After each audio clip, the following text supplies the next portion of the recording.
Hey everybody, welcome to We've Got Ward, a Doof Media podcast series where we expertly dissect and discuss Ward, Wildbow's return to the world of parahumans.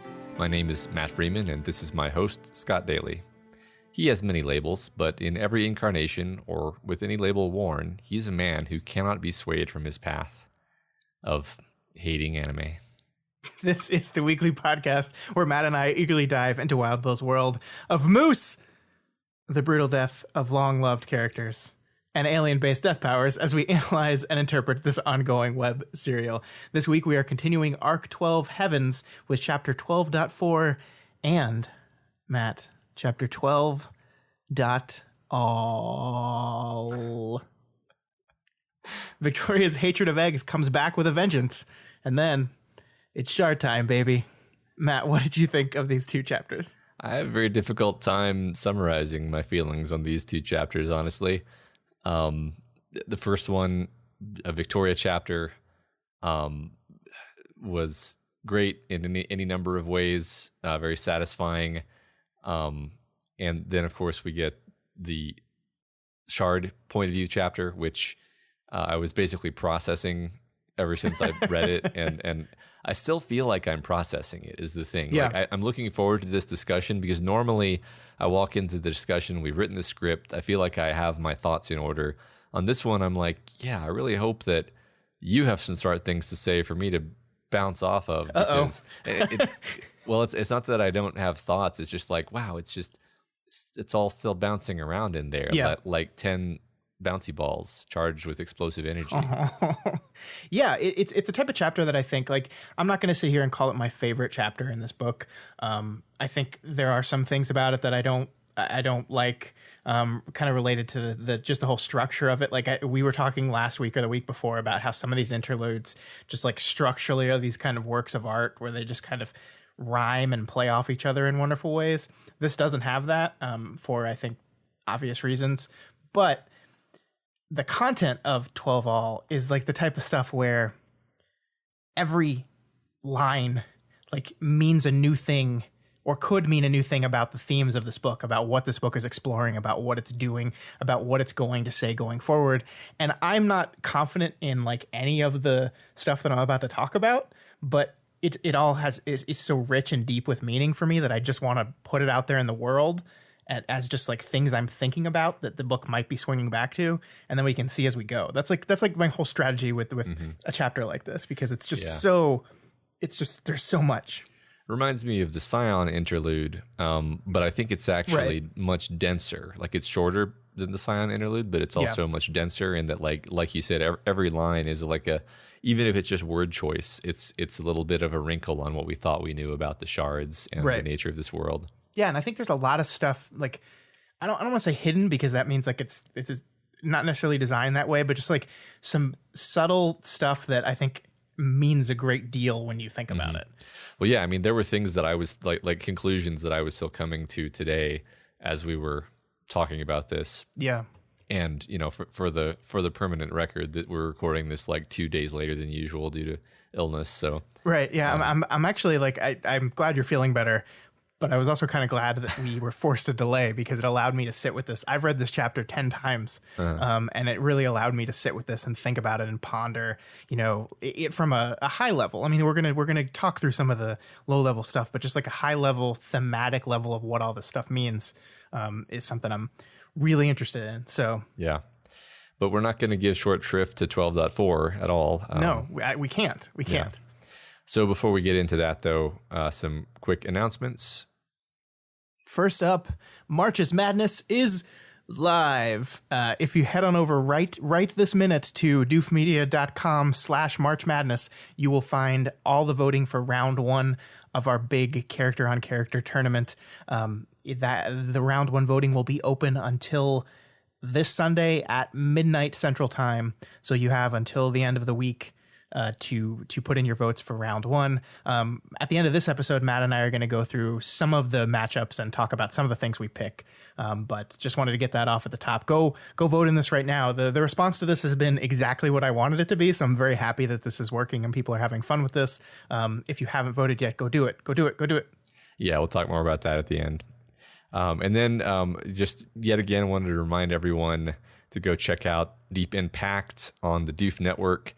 I'm really enjoying this show. I finished Pact relatively recently, and I just love the treatment that they're giving it. It's so fun to go along with these guys as they're, one of them experiencing it for the first time and getting to vicariously enjoy that. And of course, they're bringing my attention to just tons of things that I didn't notice the first time because, like everyone, I'm pretty sure I just blew through it so fast that I lost a lot of details. So yeah, you did that, Matt. You definitely did that. I always do that. Yeah. So go check out Deep Impact. And with that, let's get on into 12.4. So at the end of the last chapter, the battlefield had shifted with Moose and Prancer agreeing to support the heroes, or at least Prancer agreeing not to, do anything. Right. Moose then carries the two harbingers on his shoulders. Yeah, I really appreciate how this chapter opens up. Like it's you mentioned that the battlefield has shifted, and the chapter almost understands that in this shift we have to reestablish what the new status quo is, and it does that by like this opening line: Moose, Prancer, Sveta, Swansong, and I were in a loose line against Paris's group to demonstrate Moose and Prancer are now on this side of the line, but just because we've won over these two people doesn't mean we're like home free now. There's still people standing on the other side of us. There's still enemies we have to get through or talk our way around to get to our goal. And I think that's in essence like the main form of tension that carries us through this entire chapter is this idea that yes, we've won over some people, but we still have people in our way. We're still outnumbered for most of this chapter, and are our characters going to be able to get through this in a way that is quick and doesn't result in any more fighting or injury? Right. This is a really complicated kind of scenario too, because at this point they're actually trying to backtrack to get back to their other team members who have like fallen in the range of the mines. Right. So they're almost just, they're not even trying to move forward. They're trying to move back and just in such a way that the villains don't feel confident in attacking them. And that's a cool little wrinkle there. Yeah, and the whole like this story establishes how unshaky and tenuous this whole ceasefire is. Like it does it through imagery. Like Victoria points out that their footing is slippery, and she's speaking in the literal because there's ice and dirt and wetness everywhere now because of rain, and just like they're on shaky ground. Our footing is slippery. We're not. And then she takes that, of course, because she's Victoria, she takes that literal and later in the chapter makes it a metaphor. And that's just kind of what Victoria does. She likes to state her own metaphors in her head, which I find delightful because I kind of do that too. But I just love that like it's stated as literal, but it is very clear a metaphor for the tenuous situation that the heroes find themselves in right now. Yeah, that has become a very classic way of Victoria thinking. Yeah, she does my job. Like Victoria. Which is going to resonate in a very interesting way in the next chapter. I think you're right. So Swansong again describes the Harbingers as brothers, as Damsel did before. But this time she goes a bridge further and she describes herself as part of a family with all the other ex-Slaughterhouse 9, which is quite a thing. Yeah. I love this. Part of this is absolutely Swansong just like flexing her scary supervillain muscles a bit against the bad dudes to kind of like intimidate them. But I agree, it is interesting to see that line about family, that familial connection drawn again. And I think we have to say that Swansong has never referred to them as her brothers before. That was Damsel the first time. But this is Swansong this time. And I think like when you heard it from Damsel, I think part of my reasoning was, okay, Damsel is the one that still has her claws. She chose to go down that path. Like she chose to remain down that path. So maybe she's the one of the two that still view her time in the Slaughterhouse Nine as more positive than the other. So then it makes a little sense why she would be much more willing to call that group a family, right? Mm-hmm. But Swan Song rejected her clause, and I think the rejection of the clause, to me, is partially symbolic of her as rejection of that time, rejection of the choices that made a former version of her, but in essence her, to go down that path and end up in that place. So that kind of led me to think about this as and how she, when she talking about the family, what she's referring to there, like what could be under the surface when she's talking about family. And that got me thinking, is maybe I'm looking at it the wrong way, is they're not a family of Slaughterhouse Nine people. They're a family of clones that were victimized by the Slaughterhouse Nine, right? Because they were created. They, out of their choice, they were created and put into the situation. These clones are victims of Bonesaw to a certain extent. Yeah, kind of in the same way that the Heartbroken are. They're not like proud of being the victims of Heartbreaker, but they still have a coherent identity around that. Yeah, and she's playing it up, talking about how violent they are, the bloody days. There's all this very severe imagery there, mm-hmm. and that is very much vintage Swan Song. Like that's what she does. But what I just get this feeling that what links her to the Number Boys in the situation is not we used to be in the Slaughterhouse Nine together, but rather we were the cruel experiments of a terrible person, and that has bound us together in some way. Mm-hmm. And I think that is true with her character too, because she looks at Damsel in that same way. She looks at Damsel as, and it doesn't matter to her that Damsel has chosen a different way. She's frustrated with her in that, but it doesn't matter as much. Like she's still family. Mm. And I think that's why it doesn't matter as much to her that the Number Boys have clearly, decided to keep doing the same things that Number Man used to do, that Harbinger used to do back in the day. She still feels a familial connection to them in some way. Mm-hmm. Yeah. I mean, I kind of went to a different arena here, and this is a bit kind of convoluted perhaps, but like, on the hero's side, you've got Victoria and her parents here. And I think that Swan Song kind of looks up to Victoria in a way that she can't possibly ever acknowledge. And so maybe in a way she's trying to be like, well, and I have my family here too. Oh, I like that. I like that a lot. And maybe I'm reaching too far in the saying it's for that exact reason. But like, it's interesting to think that on the hero's side, we have Victoria and her parents, Swan Song and her sister and her two brothers, and it kind of is a you get a sense of like you're not going to be able to win against like these families, right? Yeah, and I mean, we've been talking about the concept of family throughout this entire story, and we're starting to really lean into this idea of community, of team, of being together, of being a group, a cohesive unit that works together. And I think the next chapter is going to really dive into that. I think we're a lot of what I have to talk about 12.all is this idea of the network mm-hmm. of humans versus the network of shards and how those things are playing off each other. So I think that this is part of it, that she still wants to focus on these familial bonds is definitely saying something about her. Mm-hmm. Yeah. Yeah.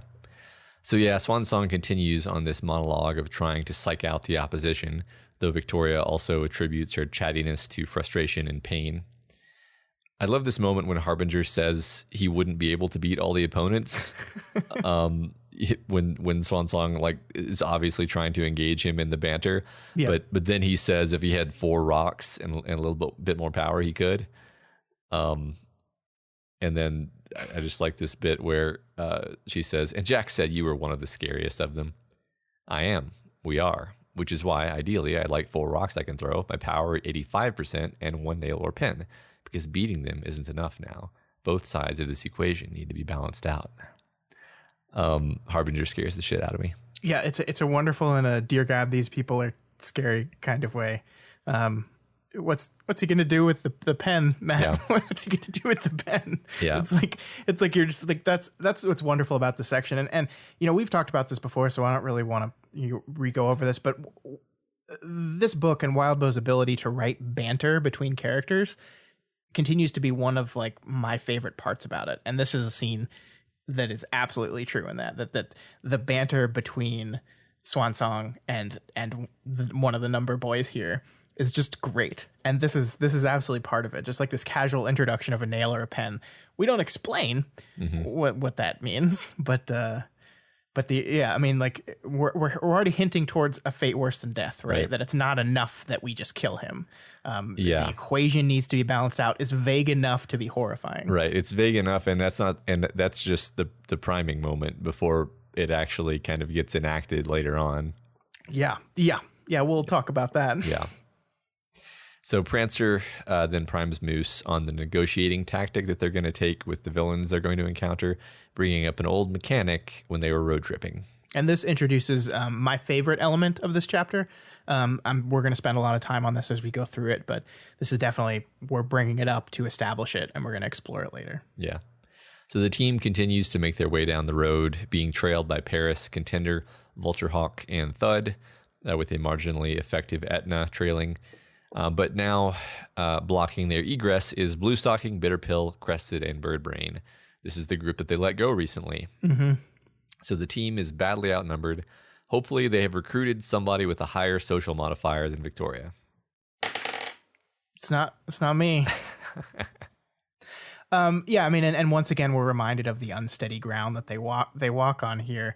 They are outnumbered once again, and we get a reminder of just how tenuous this whole thing is, because Bluestocking and Victoria's immediate interaction in this moment is aggressive right away. They're confrontational. They're aggressive with each other.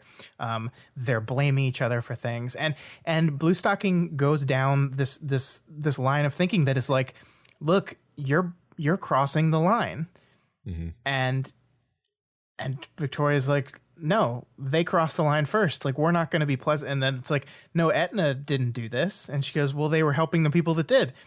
And then Bluestocking says, you played a part in this, raising the stakes. And Victoria says the stakes were always going to be raised. And then she gets cut off by Prancer. But this is a really interesting line of thinking that got my mind kind of turning on this, because first of all, I think Bluestocking is in general, like, it's bullshit. Like, I don't think that's a fair excuse for why your behavior is okay, for allying yourself with terrible people. But it is a consequence, right? Like, I think that's the interesting thing that we want to talk about here, is that Victoria has put together this network of heroes, and this network of heroes has proven to be very effective at stopping villains, like even just day-to-day run-of-the-mill villains.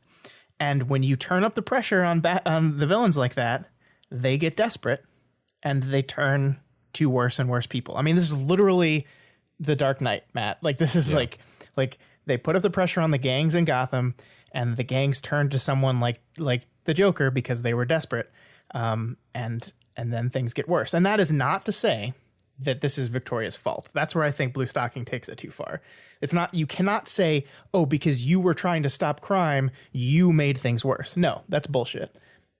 But it is a consequence, right? Like, this is the result of doing that thing, is the villains start to return to people they normally would not. Yeah.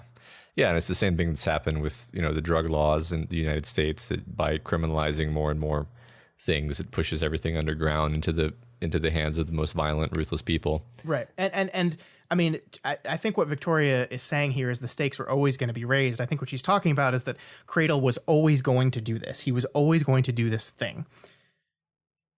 But the rest of the group might not have been willing to put up with it as much if they weren't feeling the pressure, right? Mm-hmm. Yeah, I mean, I agree with you that, like, her saying the stakes were always going to be raised, maybe it's not the most generous interpretation of those words, but I'm tempted to be like, well, if that was the case, then you're like, aren't you complicit in it? Like, you either have to be against the escalation or not.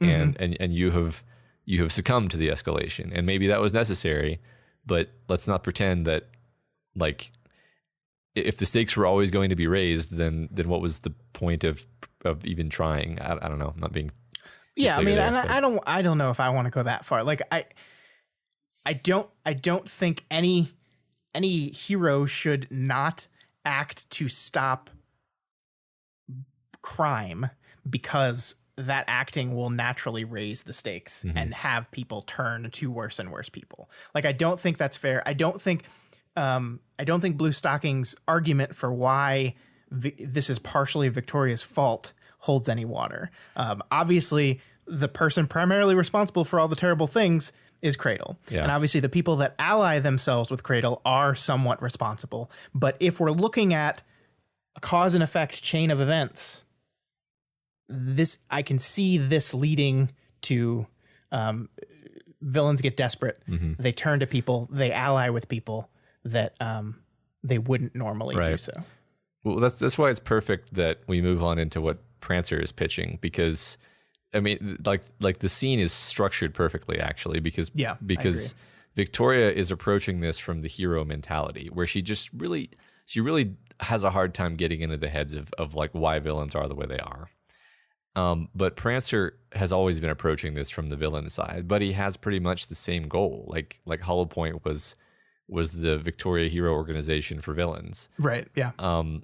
And what he does is he basically provides a pathway back to that status quo where if somebody breaks the unspoken rules, then both sides get to align against them. And so basically he's saying, he's talking about the justification behind what he was trying to do. He's saying, for the sake of peace between villains and the very disparate motives of these villains, there had to be a complete truce amongst the villains, all predicated on a strict no infighting policy, which meant they had to be willing to let some really awful stuff slide. I mean, he even confesses that he was willing to let the navigators get eliminated because they were threatening his smuggling. Yeah. So he's no angel here. But then he makes the case, mainly through insinuation, that when Cradle made deals with various groups in exchange for taking out their enemies, he used the power on those people to make them okay with whatever it was he was going to do. And Moose kind of backs him up, mentioning that Cradle touched his arm for no reason. And then this great, absolutely classic line of persuasion. "I'm right," Prancer said. "Rationally, really, none of us would be okay with this. Right? We're not monsters." And it's just, Prancer's so great. I love this scene. I love everything about this.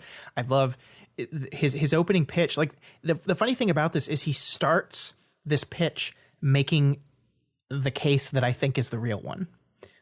Making the case that is why these people sanctioned what Cradle did or looked the other way or were willing to deal with him or willing to partner with him. Like, he makes that case, and it's what we were talking about, is this feeling of desperation that doesn't relieve them of any of the responsibility, but it is a very human thing to do. You're scared, you're desperate, and suddenly, okay, we gotta team up together, bad guys. We've got to make a truce with this guy. We've got to do it or we're screwed. And then he swings it around to actually, no, this is 100% all Cradle's fault. It's not our fault that we allied with him at all. It's definitely not us. It was all him. It was his crazy tinkering stuff, this magic pinprick. He made us do things, and that resolves us from any and all responsibility in any of the stuff that happened. And I think it's important that in this moment we get, right before we go down this path, we get Prancer's second beat reminding Moose about the negotiation tactic that they referenced before, which is just a way of framing this scene as, when he's talking about that moment, this is what he's framing it in, right? Like you remind us of this right before we go into this explanation, and then we know 100% that when they were talking about this, it's this strategy they're employing right now. Yeah. And I think this is wonderful, and we're gonna get into how real it is in a bit. But I love his maneuvering here, and yeah, that line that you wrote down, like, none of us would be okay with this, right? Mm-hmm. Right? Yeah, he's giving them an out, and simultaneously challenging them to reflect on what's going on and realize, like, yeah, it would be better for us to take this out. Yeah. And he's going to talk, I think Moose is going to kind of explain that later. Right. But it's brilliant because, again, it basically, reestablishes the status quo, because the cops and robbers thing, again, only works when there is a release valve where you can say, okay, what those guys did over there, that broke everyone's rules on all sides, and we don't need to support that anymore. Yeah. As I like how Victoria refers to Flashbang as Dad when she calls out for him to knock out one of the traps. Yeah, and to echo that, I think Blue Stocking also says, "Yeah, and Terry's dad do that," and I just thought that was funny, like to emphasize the usage of dad there. We had Blue Stocking say it as well. I thought that was a nice touch. Yeah, and I like that, like in Victoria's internal monologue, she's not thinking about being tired and in pain, but like things like that and things like being extremely crabby with Blue Stocking. Are probably, manifestations of her being tired and injured from the shock mines and cold and so forth. Yeah. The other villains kind of corroborate the narrative that Prancer is supplying them, which actually it makes me think that this is not a complete lie on Prancer's part. Like, I walked away from the chapter thinking that it wasn't a complete lie. But what do you think? I think it's bullshit. I think it's just way too convenient of an out for everyone involved. And I think it's like, I think the book, the book doesn't want you to know for sure, but it takes this long route to get there, right? Like we talked about, he starts with the real, that in my mind is the real reason why they were so willing to partner with this person. This idea that they were pressured, they were feared, they were frustrated, and Victoria's organization scared them. The heroes in general coming together and grouping up scared them into going with a person they wouldn't normally do, looking away when they normally wouldn't look away. That is a very convenient, or that is a very true, realistic, human-sounding response to that kind of hero escalation. Mm-hmm. And then suddenly we cut to this, and it's this convenient, power-based out. Like everything about it, it just conveniently makes everyone just go, oh, yep, we can't, nope, he broke the rules. We can't, not only are we not held accountable, but now we have a perfect reason to never work with him again. Yeah. And it's just like, it's too convenient. It's like, it's just too convenient. And with the part when you're talking about then that you're saying it's corroboration, that other people are saying, yeah, that meat, like now that I think of it, I did have a prick. I did feel a little bit sick. Bitter Pill, Bitter Pill looked at it and we just thought it was something else. I don't see that as corroboration. I see that as a writer's room, like building a story. Like they're breaking a story and they're just like, oh yeah, that too, that definitely, yeah, and then it will have that happen to this person too, and that'll make sure that I don't buy it at all. Yeah, I guess what I saw as supporting it was this idea that it would actually go close with what Cradle's power supposedly is. That his hidden emotion power is basically making people psychopaths. I mean, making them indifferent to harm, making them not care about doing horrible things. Sure. Which is basically what Lovelock says has been done to her. So, and there's no reason that Prancer would know that. So like it fits with that, what seems to me too well to be a coincidence. But if he could do that, couldn't he do that to Love Lost as well? Probably, but I don't know if they were physically close that often. But yeah, I don't know. I mean, yeah. I mean that's the thing, is that's almost the only data point in favor of the it's not all bullshit hypothesis. But it was enough for me to be like, I don't know, could be. Yeah. Well, I mean, what we'll get to later is the honest truth is that it doesn't matter. Yeah. The truth of this, and that's why the book doesn't tell us. Yeah. Because the book is declaring it doesn't matter whether it's true or not. All that it matters is if everyone buys into it. And as long as everyone in this area right now buys into it, it's irrelevant whether it's actually true or not. Yeah, true. And that's the game. That's all part of the game. That's all part of this whole thing that we construct, this whole system that we construct around this it is only as powerful as everyone's ability to buy into it or not. Yeah. True. But yeah, whether he's lying or not, again, he's given everyone a kind of like inverse plausible deniability. the villains can agree that they plausibly believed Cradle had violated the truce and they're no longer obligated to help him.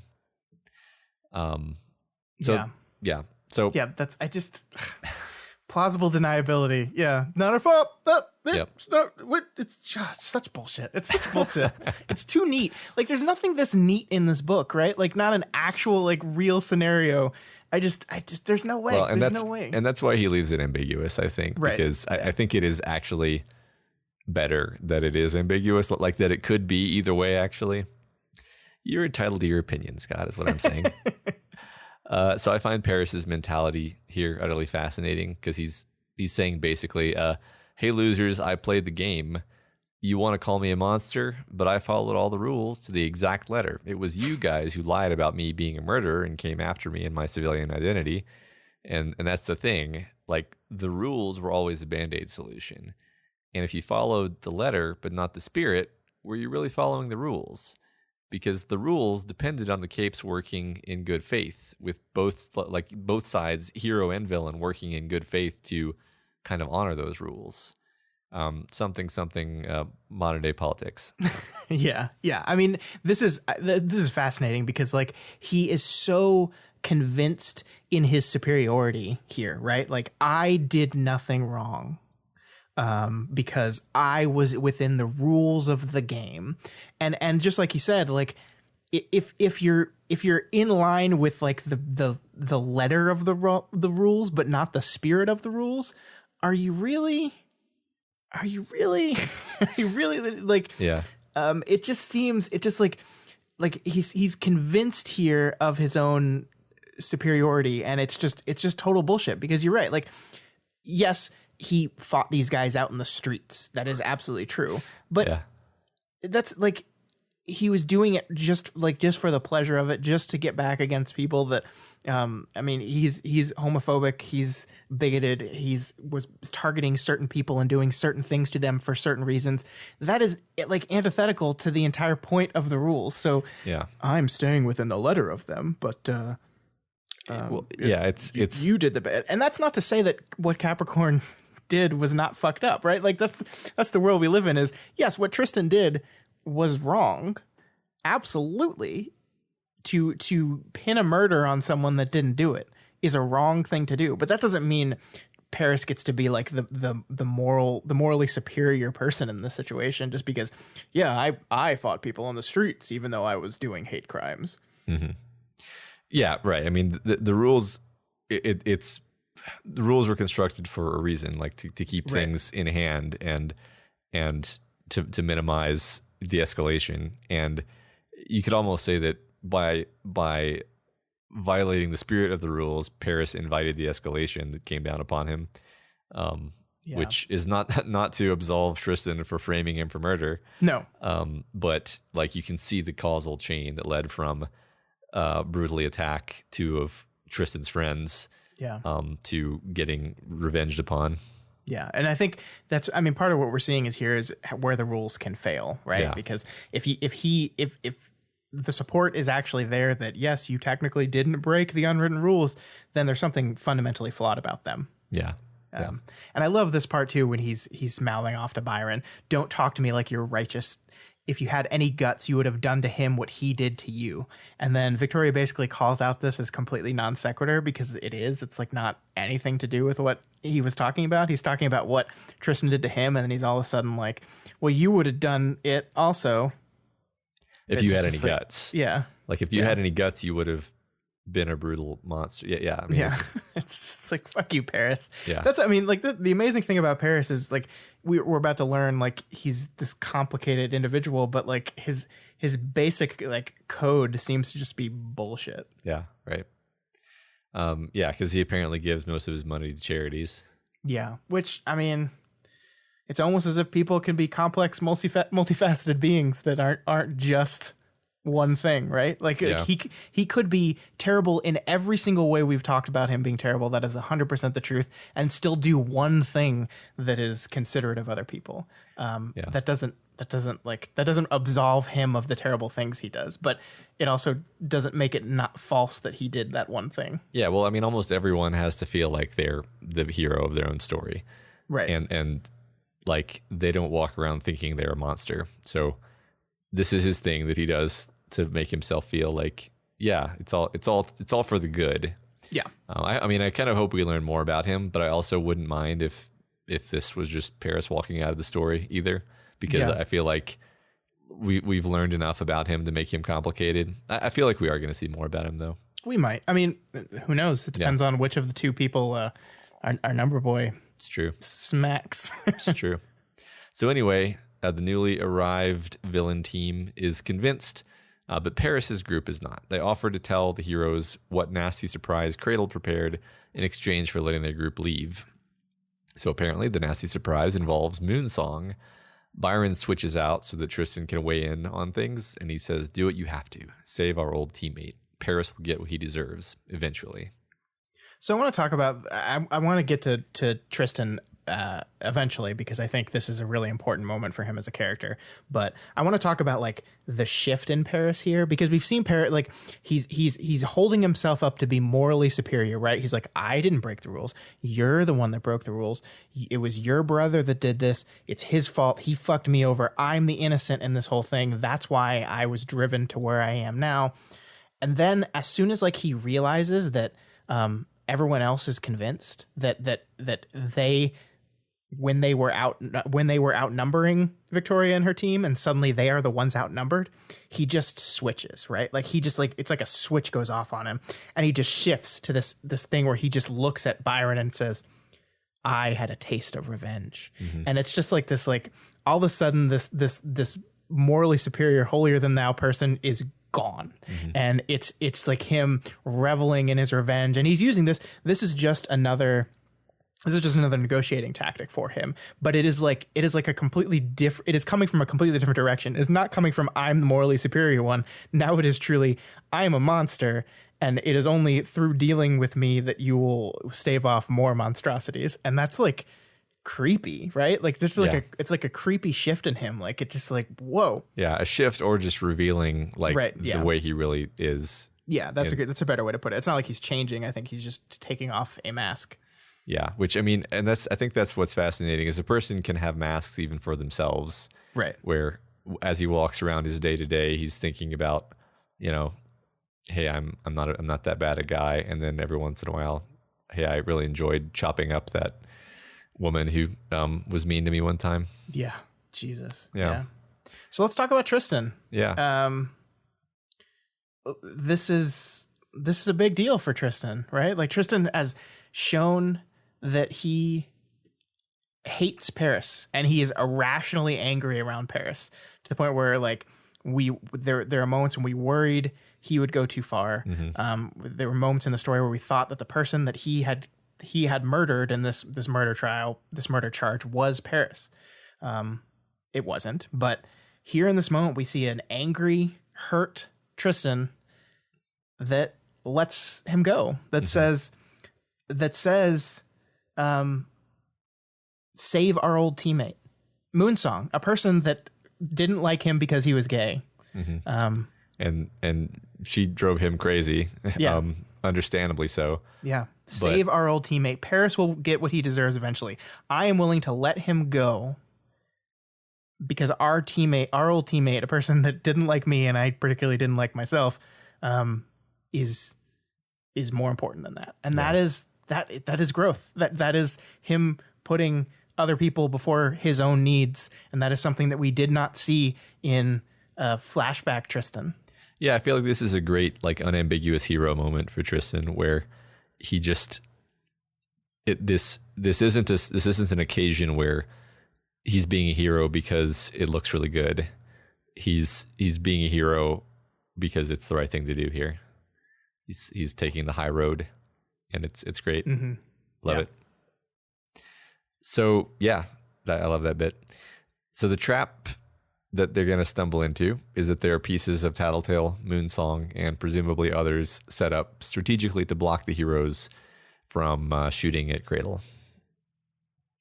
Yeah, this is really, really cool, Matt. Uh-huh. It's more coolness. It's cool. And it is at this moment when Vulturehawk suddenly remembers that he too was touched by Cradle, where he says, Cray did Nick drip my hand meat. which is the greatest line in this entire book. Yep. But this is kind of why I just don't buy this stuff, Matt. I mean, maybe it's true for like one person, but once that thing is established and put out there, everyone can just attach to it. And I feel like if the whole thing is not 100% false, I think Vulture Hawk is lying here for sure. It's just like, oh no, actually, sorry, I just remembered he did that thing to me too. Yeah. And which is just a signal for like, I'm out, right? It's just like, I'm out, but I get my free pass to get out. Does Vulture Hawk even have hands? Serious question. I don't know. But yeah, it's this. I'm much more willing to say that that Vulture Hawk specifically has been struggling with what he did, and is just being like, I'm gonna change sides now because I shouldn't have done that. And I have this clear out that I can just do it. Yep. So Byron laments letting Paris go, but Capricorn settles for using their power to unsettle the footing of the departing villains, leading to a nice, satisfying twisted ankle on Contender, not Paris, but yeah, it doesn't work on Paris, but it's so petty, but like wonderful, right? It's just like we had to deal with them, but let's just get something in on them. Let's just get them. It's wonderful. I love it. I love it. So when they reach Damsel, Swansong tries some of their typical barbed banter and promptly gets slashed by Slashley's claw hand. Flashbang interjects himself into the brewing issue, being charming and settling everyone down. Yeah. Let's talk about this for like 100 hours, right? Yeah. I mean, my first response here is like, well, they're done. Like their friendship and getting along is done. You know, I don't know if that's like an overreaction, but it might be. The thing that it's so like, it's almost as if Swansong walks up to her ready to do like their same old, like just giving each other shit stuff that we've been seeing for chapters. And then like, instead of playing along with her, Damsel is just immediately like, fuck you, like, and escalates it to 11. And it's just like, whoa. So I think you're right to feel that way. It's like, obviously Damsel is in a really, really bad place right now. I think she's probably pretty embarrassed that she was as defeated as she was. And probably the conversation with Carol is weighing on her as well. And she's just like not in the mood right now. Yeah. And then of course we get Flashbang walking in and being a mediator once again, and interjecting himself and calming people down. And you have this wonderful, like, instead of like challenging Damsel directly, Swansong just like kills her through kindness, right? And it's just like super nice to people. Yeah. And just like, I think Victoria describes it as like grating. Every smile and piece of charm is like an attack to Damsel. Mm-hmm. Yeah, which is really the only out here that's not going to just make her lose it. But yeah, it's really impressive growth from Swansong too, that she's able to basically back down from this. And it's not that she takes a loss, it's that she transcends. She takes the upper hand. In fact, now that I say that out loud, it's like this is a sequence of upper hands where Capricorn takes the upper hand by saying, no, we're not going to go after Paris. We're going to save, the person who was terrible to me in the past.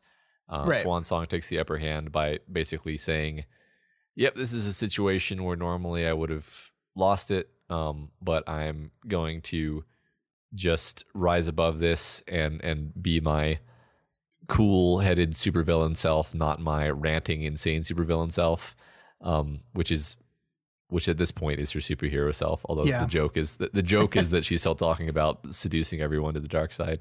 Yeah, and well, the thing that I like about this is on this quest to do this, she also kind of like pisses off Carol again, I think, because like she's being super nice to Mark. It's like, I'm sure you have other merits, Mr. Dallin.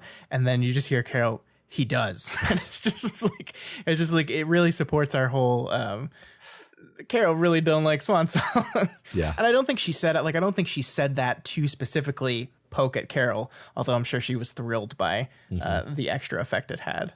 Yeah. Yeah. So Victoria kind of steps back and she notes that everyone is on edge and raw and that things have been hitting too close to home.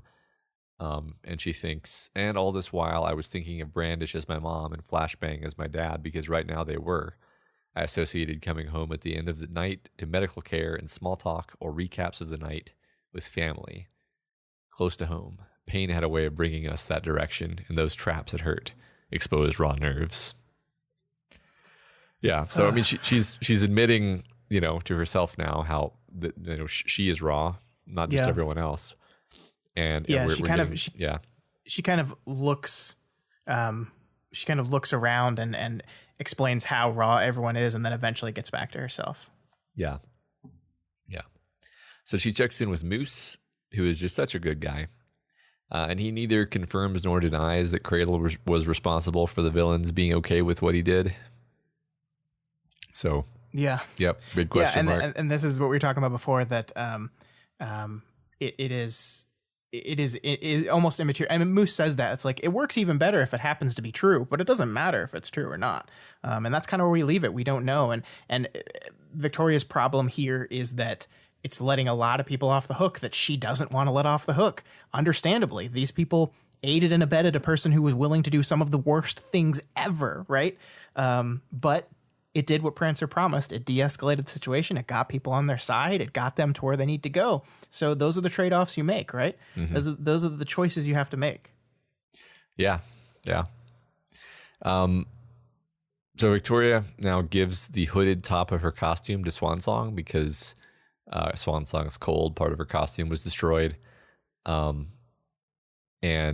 I like this bit where she says, "It was good back there, the negotiation, getting through a bad situation. I'm proud." "I'm pleased too," Swansong said. "I'll turn Breakthrough into some top-notch villains, just you wait and see." She laughed, mostly for her own benefit, and she might have glimpsed the frown on my mother's face because she doubled down on the laughter. So good. It really is wonderful. And notice again that Carol takes the time. She chooses to approach and compliment Victoria when Victoria is helping out her friend again. She's giving her sweater. She's supporting her friend Swansong, and in this moment Carol swoops in and gives and lands a compliment on her, which is not something we see Carol do very often. Just outright give an unloaded, like, perfectly simple and straightforward compliment. We don't see that in Carol very often, but we see it here. And I'm not saying that Carol doesn't believe that the words that she's saying. I'm not saying that the compliment isn't legitimate, but it feels performative here. It feels like we're giving her the compliment now because she's once again looking over and seeing her daughter associate with this woman that she don't like very much. And it's like she's trying to, like, win her back and pull her back. And then I think on some level Swansong recognizes this and is having some fun with her. Yeah, I mean, I feel like this is definitely Carol doing leadership, doing like a all right, I need to give kudos to the team for their performance in the field today. And it's just funny because I don't know what Carol thinks is going on with Swansong. Like does she think that Victoria is, like, in her sway, or does she just simply not like that she's around Victoria at all? Like, I'm not sure. I don't need. It's not that I need to be sure. It's just that I want to understand more, so that, because it's just so this background brewing tension is just so delightful to me. And that's what I love about it. Is it's just been circling around. We're not drawing direct attention to it, really.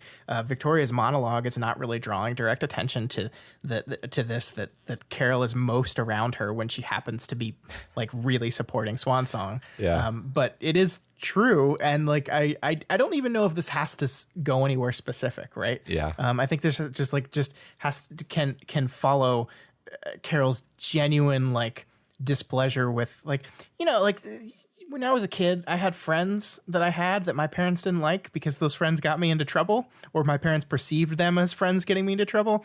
And it's just like, you don't want to come right out and tell your kid, don't hang out with that person anymore, because the stubbornness of children is, well, I'm going to definitely do it now. Yeah. And I know Victoria's not a child. She's 19 or 20. Well, we're all between susceptible 19 and to- 21 years old. Yeah. But yeah, I mean, like, I think her relationship with her mom is complex to the point where she would push back on that kind of direct level of engagement. So she just kind of standing back and like observing it, but being like, I don't like this. And then she has to just swoop in every once in a while and just say something or do something or try to win over her daughter or demonstrate how not good Swan Song is, stuff like that. And I think it's really great. Yeah, right. I don't know if I pulled out later when Carol swoops back by just so that she can say, "Oh, yeah, we did You pull pulled that it out, yeah. just so she can deliver a criticism, clearly just to be like, never mind. Sorry, I said anything. Yeah, we'll get to that in a second. First, though, oh boy, a harbinger sees that the foes are tracking them, and he says he wants to shoot them with his slingshot. I won't stop you, I said. Maybe don't kill.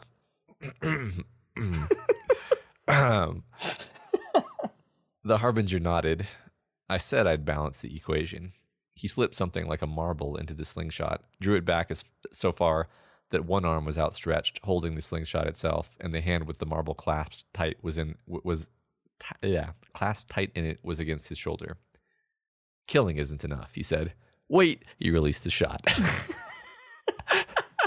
I literally like cackled like a maniac when I read that, like a crazy person. It was fantastic. And I think why it works so well is because we don't know who it was done to, and we don't know what it was, right? Like presumably this is a fate worse than death. That's what the balancing of the equation that we've set up means. Like it's not enough to just kill them. So he's like, yeah, I'm not going to kill him. I'm not going to kill him. We're just going to do something worse than that. And Victoria, you've kind of like inadvertently just sanctioned this thing. Yep. This fate worse than death that's going to happen to this. And it's just like, yeah. How do you feel about this, Vicky? I mean, if that hadn't been what happened, we still would have had to talk about the fact that she says, maybe don't kill. What is that? Yeah. Yeah. Maybe don't kill. It's like, it's the most like self-protective thing ever, right? It's like, just maybe don't. Yeah. And then like he kills and then she's like, oh, I guess I wasn't too firm with that order after being told to be super strict and specific with the harbingers. Well, and I mean that. Yeah, you're absolutely right that is a callback to she was specifically told, be very direct, be very specific. Do not give them any leeway for interpretation. They are literal monkey's paws in the form of little boys, and you will regret it. And that's kind of exactly what happens here. And I mean, she doesn't feel great about it. Obviously, we get as she talks with, or she like sits with Sveta at the end of the chapter, she's thinking about this whole thing. But yeah, it's it's like just kind of what the situation has pushed them into, right? Yeah. And she's just like she's in territory she doesn't know how to deal with, really. Like this is all new kind of stuff, like the level of stakes and what is right and what isn't, and dealing with people that are completely fine with taking life or doing worse without even really considering it, and she's having to work with these people and she just doesn't know how to handle it. And you can't blame her for that. Like I don't know how I would handle it. Right. Yeah. And that's all true. I'm still just appreciating this on the level of thing one just did something worse than death to someone with a marble. Yeah. And thinking that's hilarious. So yeah. But no, all of that serious stuff you said about Victoria is totally true too. Yeah, all that super serious stuff, but I thought it was funny. Yeah, it was. I mean, I love the harbingers. I love thing one and thing two being in the story. So, Victoria then flies over to her parents, floating away from having to deal with just permitting more fates worse than death after 5 minutes ago, coming down really hard on people who did the same thing. And then her mom tells her, you should be more prepared. Yeah. I mean, she basically goes over there because she's cold and she needs hand warmers. Right. And she knows her parents probably have hand warmers. And her mom, who was so complimentary 5 minutes ago, is suddenly like, you should be more prepared. and doesn't even give her one. It's her dad that Yeah. takes it out, and she might not have one because her dad is like the pack rat, I guess.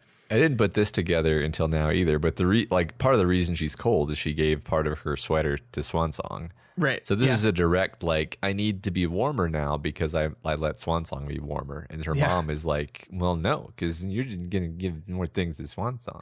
I know. I almost wish she had said, well, maybe you shouldn't have given your sweater away. Right. Yeah. Yeah.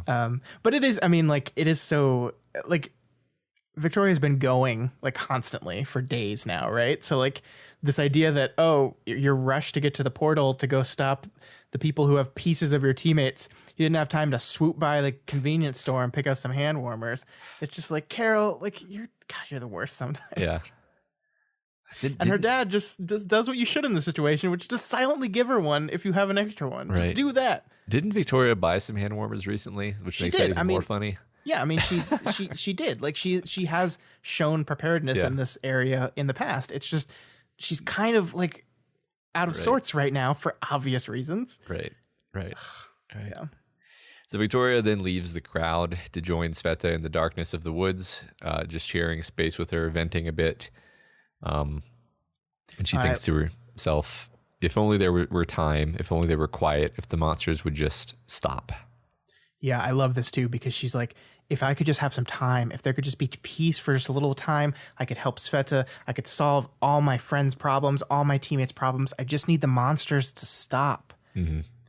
Yeah. And then in her mind, she's like, is the necessary thing to do that? Is the thing that we need to get them to stop what I just told Harbinger that he could do? Is that what it's going to take? Is that what it's going to take across the board? That to get to this point, we have to stop them ourselves. And I mean, the answer is kind of yeah. In some cases, I mean, not in all of them, obviously, but in some cases, that is what it takes, and that's a really tough realization for a person that sometimes, yes, that is what it takes, and you don't want it to be that way. I still don't want Victoria to kill someone. I don't want her to have to be the one to do it, but it might be what it takes. Yeah, I mean, if you're the one who basically puts herself in the position or just is in the position of I have to stop the monsters. Right. I can't just live my life and have them be out there doing the things they do. Yeah. Then if the monsters are like true monsters, then that's kind of what she's going to have to do to stop them. Yeah, and we are, I think, very intentionally calling back to Love Lost in this moment as well, right? Yeah. That was Love Lost's thing. Is like, there are monsters out there. I have to stop them. I have to do whatever it takes to stop them. And she took that way too far. Yeah. And the fear is that you see Victoria wrestling with this, and we're gonna see next chapter that, like, she's on a ledge. That's what the shard describes it as. She could go that way. That could be the way she ends up going. Yeah. And that's scary. Like, we don't want that for our character. True. So they reach Cradle's warehouse and they sneak up on it. It's full of mercenary teams led by parahumans, and they're all guarding an egg containing the sleeping Maul cluster members, festooned with bits of their allies. This is your fault. I want you to know. It's your stupid egg symbolism. My essay on the egg symbolism. You did a stupid egg essay. And now Cradle made an egg of people. It's your fault. Yep. It's going to turn out that was the key to cracking this whole story. Oh, God. We're moving on. I mean, I guess I can't blame you, since the chapter itself ends with this was an egg we couldn't easily crack. It makes the same pun you did. It makes the same pun I did. Yeah. Copying me retroactively. Retroactively copying. Yeah. Right. That's the skill Wildbow has. Yeah. It's amazing. Well, he did path to copying, Matt. Yes. He did foreshadow this, that she hates eggs. I mean, yeah. I think we need to talk about the difference between foreshadowing / setup and just a callback, right? Like, those are different things. One is constructed specifically for that purpose, and the other is just like, hey, let's reference back to this other thing we did. Yeah, I mean, it's all a gray area, right? But yeah, let's have a super serious conversation about whether the eggs thing was an intentional bit of foreshadowing, or we can move on to 12.all. We can talk about foreshadowing versus callback in 12.all. Yeah. Okay. A death of a certain cape. That's true. That's true. But I don't. That makes me sad still. Okay. Let's work up to that. Okay. Okay. Here we go. So here we go. I think it's fun to pay attention to like the effect that the text is having the first time through, as distinct from what we learn like from subsequent passes, because this is obviously one of those chapters where, there's a lot to be learned from it upon study, but on the first time through, it's having a separate impression, right? And like you're instantly aware that something is different and weird because it's like 12.all. That doesn't fit any of the naming conventions. What's going on? Yeah. And then immediately the text is taking this third person perspective on the protagonist, which is just so unusual. It's never third person on the protagonist. And it's focusing on her labels and all of the masks that she's chosen to wear. Yeah. Yeah. I made a joke about this on my first read through on my Twitter account, but I really thought just for a moment at the start of this chapter that we had just gone into a third person omniscient point of view, right? Like I think it was combined with the fact that the chapter title was all. And then what we see in the first few paragraphs of this chapter, it was just like, we're just going third person omniscient. We're just going to do it. Wow. That's interesting. Of course the reality is so much better than that. Yeah. Better in every single way. But that was something that flashed in my head, and I think that the text kind of primes you for that through the naming convention and just the way we start this chapter off. Yeah. So yeah, it's Victoria's shard, which we're gonna call waste, thanks to whoever that was in the Discord. I think it was Kayakin who came up with waste as the name of the shard. Yeah, and if not, we'll be sure to correct that. But yeah, thanks Kayakin, because that's perfect. And so Waste actually seems to like appreciate Victoria. Like it thinks she's cool, admires her steadfastness and her resolution as a person. Yeah. One of the things that I love about this part of the chapter is we see just like this basic understanding from Waste of who Victoria is. And it goes beyond just about anyone's understanding of who she is in the story so far, beyond even maybe Victoria's own personal understanding of who she is as a person. Because like it introduces us and throws up all these labels that Victoria has consciously called herself in the past: the wretch, the warrior monk, the scholar, glory girl, Victoria. It throws, and then it goes past that and it identifies base traits in this human being that expand beyond labels, that are intra-label, right? In every incarnation or with any label worn, she's the girl who cannot be swayed from her path. She is the woman with more appreciation for gathering information than there is in the usual person. These are two fundamental truths of Victoria as a person, no matter which label she's wearing on any given day. And we know this, the reader. Like, this isn't new information to us. We know Victoria is steadfast. We know Victoria is thoughtful and studious. We've talked about these things many times through the course of this book. We know it. But by having the shard observe them, it establishes its ability and its base level of understanding. The shard gets Victoria on a level that was kind of surprising for me. Yeah. It's like, so one thing that's immediately apparent is that it's actually watching her thoughts, right? And like it knows that that she thinks of herself this way, and it's actually pretty in tune with her. And I think one thing that we're going to probably come back to throughout this episode is that like her shard is a warrior, but Victoria Dallin is a thinker. Yeah. Yeah, I like that a lot, because that's kind of, you're right, one of the recurring beats of this section and this chapter as a whole, how the shard and the human are different, how Victoria's base traits, this base understanding of a person that is determined, of a person that is really good and values the gathering of information, is seen by the shard and as frankly by all shards as a trait that they will value. Yeah. And that in the original plan, in the original function of their existence, this is something they would want. They would want to collect this central part of her and use it going forward. Yeah, because it even talks about specifically like borrowing of her thought processes. Yeah. The information and manner of processing is something that can be borrowed. Mm-hmm. Right? They want it. They want that. Yeah. And I mean, I wonder if there's anything along the lines that like this is a a weak power. Like it's a shard that's made of like a cast off piece of another shard, and then like a little bit of data from a couple of other shards. And like, so like specifically, it's unique. It's I mean, okay, this is the first time we've had like a shards chapter, but Right. we kind of feel like we know a lot about the shards due to everything we've learned about the story so far. And it really seems like her shard is a unique one, because like it's actually struggling to understand its own shape and label in its own words.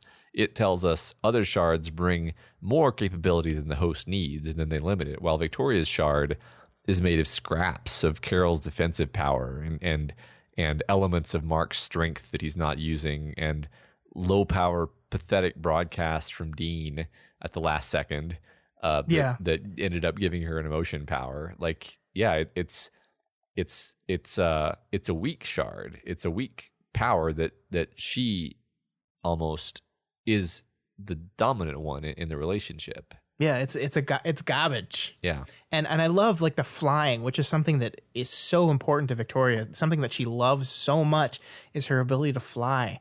And that's just like the thing that they all kind of have that none of them really need anymore. So that's just nothing to the shards. That's absolutely nothing, and that's one of the most important parts of her power to her.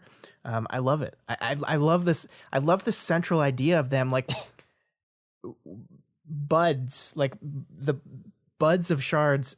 Like, I think in universe have like been seen as more powerful, like that, just like shard buds, and you get your powers earlier and you end up more powerful throughout your life. But in the view from the shard point of view, a bud is just all the shit that the other ones weren't using, right? Like, it's just all the shit that the host shards weren't using, and I just got it, and now I'm just like this amalgamation of shit that isn't that useful, that is only useful in this situation because, and again, that goes back to how the shard views Victoria. She is clever enough to use it in a great way. Yeah, I mean, like, when you really think about it, like, Theo is not like more powerful than Kaiser. He has the ability to shape that Kaiser didn't. Right. And Aiden is not more powerful than Taylor. He has a different kind of mode. Like, he has a much larger range and a way of coordinating the power. Like, and so like you can almost just sit back from all these buds that we're aware of and be like, yeah, like, this is where that person's power discarded an element of how they could have manifested that they just didn't end up needing. Yeah. And then the bud took it. But this is really interesting too, though, because we're talking about like the line that the shard itself is struggling to understand its own shape, is struggling to understand its own label. And I love this because like we start out and we establish the fact that Victoria picks up and puts down labels as she needs them, right? The warrior monk, glory girl, the scholar, Victoria herself, the wretch. She picks these up and puts them on and wears them when she needs them. And then but she's still kind of internally struggling with which of these are her, which aren't. She's like, one of the things we talked about throughout this book is that Victoria has identity issues. She's trying to find herself. And I think it's so fitting to me that her shard is kind of in the same situation. It doesn't know what it is. It doesn't know what its purpose is. It's trying to find itself too. It's just unlike Victoria, who can pick up and put on labels and then cast them off when they don't fit anymore. The shard can't find any labels that suit it. It can't find anything. It's just like they're both going through an identity crisis, but they're kind of from opposite ways, where Victoria can't settle on one identifying thing and the shard can't settle on any. And I think that's really fascinating. Yeah, that definitely reminded me of Glass-Steguine's speech to Taylor about how like the masks are what the shards are. Like, they're almost defined by the masks that the people wear, and it's deeper than just a metaphor. It's like that's why they take on the form of their hosts when she summons them back. That's because that's how they want to manifest. Like, that's how the shards see themselves. Which, I mean, it does seem like this shard thinks like Victoria. Like, I think it has this like alien GP2 like mimicry of Victoria's internal monologue even, and it even seems to think of itself in this kind of derogatory way that she sometimes thinks of herself. Yep, I agree. Yeah. And it's I think that's one of the most important factors that we need to be cognizant of as we go through this. And then as we compare it to March's shard here in a bit. You're absolutely right. The shard is in Victoria. It says itself, I am everything she is, viewed from another angle, another facet. I am part of her that is entirely in shadow inside skin, blood, skull, and cerebral fluid.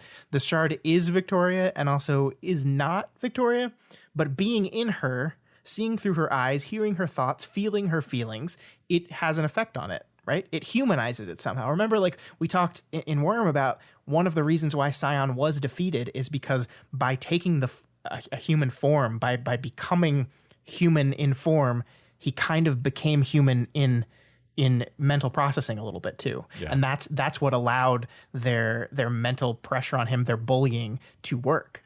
Right. And I think that's the same thing we're seeing with these shards, is that they're adapting human processing and specific to their host that they're in. Yeah, and conversely, like the reason why the Queen Administrator, killed her entire race was because she was just as much becoming Taylor as Taylor was becoming her. It was a bleed through on both sides, right? Like, yeah, because it kind of seems like the shards wouldn't have intentionally killed Scion. No, yeah, they probably did not want to do that. You're right. Yeah, you would think, I think one of the passages that I think really enforces this idea that it is emulating her thought process, but maybe even like just it is thinking on its own. It is feeling its emotions itself, but it is forming them through the way Victoria would. Is this when she's talking about Dean, the section where the shard is talking about how later Victoria came together with Dean and he fucked her, made love to her, whispered to her, fight with her, hold her, laugh with her, talk of her vulnerabilities, of hopes and dreams, of identity, of school, of costume. Like, I just think it is such a fundamentally human thing to differentiate between fucking her and making love to her, right? Those like, it is the same act, but viewed through a different lens. Yeah. And the fact that the shard is able to parse those as different things is, to me, distinctly human. Yeah. Yeah. It cares about these things. Right. Like the shard obviously cares about the distinction between those two things. It not only does it recognize the difference between them, but it understands the difference between them. And it's thinking about Dean, which I think is mind-blowing because he's like this touchstone for her. And what's fascinating is like the shard is also still thinking about Dean. Mm-hmm. And I mean, and it makes sense for the shard because the shard is if not, I was going to say like just as imprinted on Dean, if not more so, because its powers are based on his powers. And it's like he's perpetually a part of it. And I like how it starts out with the more human things, and then it kind of segues into the more like things shards would care about, like identity and costume, mm-hmm. which are what like the shard definitely seems preoccupied with that, with identity, with cape stuff. Yeah, because it doesn't know what it is. Yeah. So Waste has broadcasted and strained, looking to communicate, looking to gather information and to make contacts. But she can't find any other shards that aren't dead and broken like her, disconnected from communication, disconnected from power sources, all due to the destruction of the warrior hub, Scion. Yeah, and in this moment, the shard nicely defines what it considers death. Death is stasis. Death is disconnection. Disconnection from all communication. Disconnection from other wells of power. I have what I have. I cannot grow. I cannot connect to others and seek their input or resources. I think this fits really nicely into our conversation around death in the last arc. Death as this stasis, this inability to change, this inability to grow, this inability to connect. Going back to this imagery we've been talking about it again and again lately, is the fact that power is found in groups. Power is found in connection between people. Death is found in isolation. And that is something that the shard feels is true as well. I think like this one part here, and we're going to spend a lot of time on this, and I apologize for it, but this got my brain just going crazy as far as what this could be saying and could be doing with the themes of this story. Last week we talked about the difference between Victoria's interconnected network of capes and the individual cape struggling to deal with their own shit, as Side Piece put it. And I think we have to say that Victoria's goal for her hero organization seems very remnant of what a shard would call their hub, their network, right? Like their ability to communicate with each other and share information and share strategies and work together. It's a very similar thing, and I think we're supposed to draw that connection. Yeah. But we have here the shards recognizing this power that we've been talking about through all this book and last book, this idea of community, of network, of people or shards, of working together, of communication, trading information, teaming up, not being alone. The shards recognize the power of that because it was all based on that hub, and they want it. They want it back, and they don't have it. But the thing is, people still can. Like, people have not lost that ability to communicate and to come together and to team up and to support each other. And that's fucking amazing because, like, all throughout Worm, Taylor wanted to do that, right? Yeah. Taylor's goal was to get people working together, and that's the amazingness of that one line that no one will ever forget. But they were fighting against a bad guy that was perfectly networked together. Like a better version of a network, you could argue, than humans could ever be, unless one bug lady like forces them all to be. Yeah, right. But that's gone now. That's not there anymore. The shard network is down. They don't have that ability anymore, but people still do. And I think that says so much about where the story could go. Yeah. Yeah. And so, I mean, the direction I go with this is we actually have several characters, many characters in this story who are all trying to create their own little hub. Hollow Point, the hero organization, even what Citrine is doing in a sense, like basically trying to consolidate power for the purpose of stability and reaching out and networking. So the question is this the shards influencing the people or the people influencing the shards? And of course, it's a trick question, which we all know the answer to at this point. Yeah. It's both. It's both. Yeah. But I think the fact that it's both is still fascinating because Victoria is the type of person who would be doing this, and I feel like she is actually influencing her shard, but I feel like her shard is also influencing her to pursue this agenda because her shard also wants communication on its own terms. But I do think we see as this part of the chapter continues, like how much more in control Victoria is in this relationship than the shard. And we'll focus on that when the text points that out. But I think that's important to think about when considering this relationship. Yeah. Yeah. So the shard, the waste shard actually like regrets that she can't give Victoria like more power, that she can't modify the wretch, for example, to make it obey her will. And she's like, if only I could tap into my fellow shards, I would make my host strong because my host is awesome and I love her. Yeah. And that's that is not a mentality that we actually knew. Okay, those aren't her words. And I'm calling the shard a her, which tells me how like personified it is. But those aren't the shard's exact words, but that really seems to be the sentiment that's coming through, is that she wants Victoria to be stronger, and like this is a priority for her, and yeah, like she wants her to be stronger so she can be a better like death machine, so that she can perpetuate the cycle and so forth. But like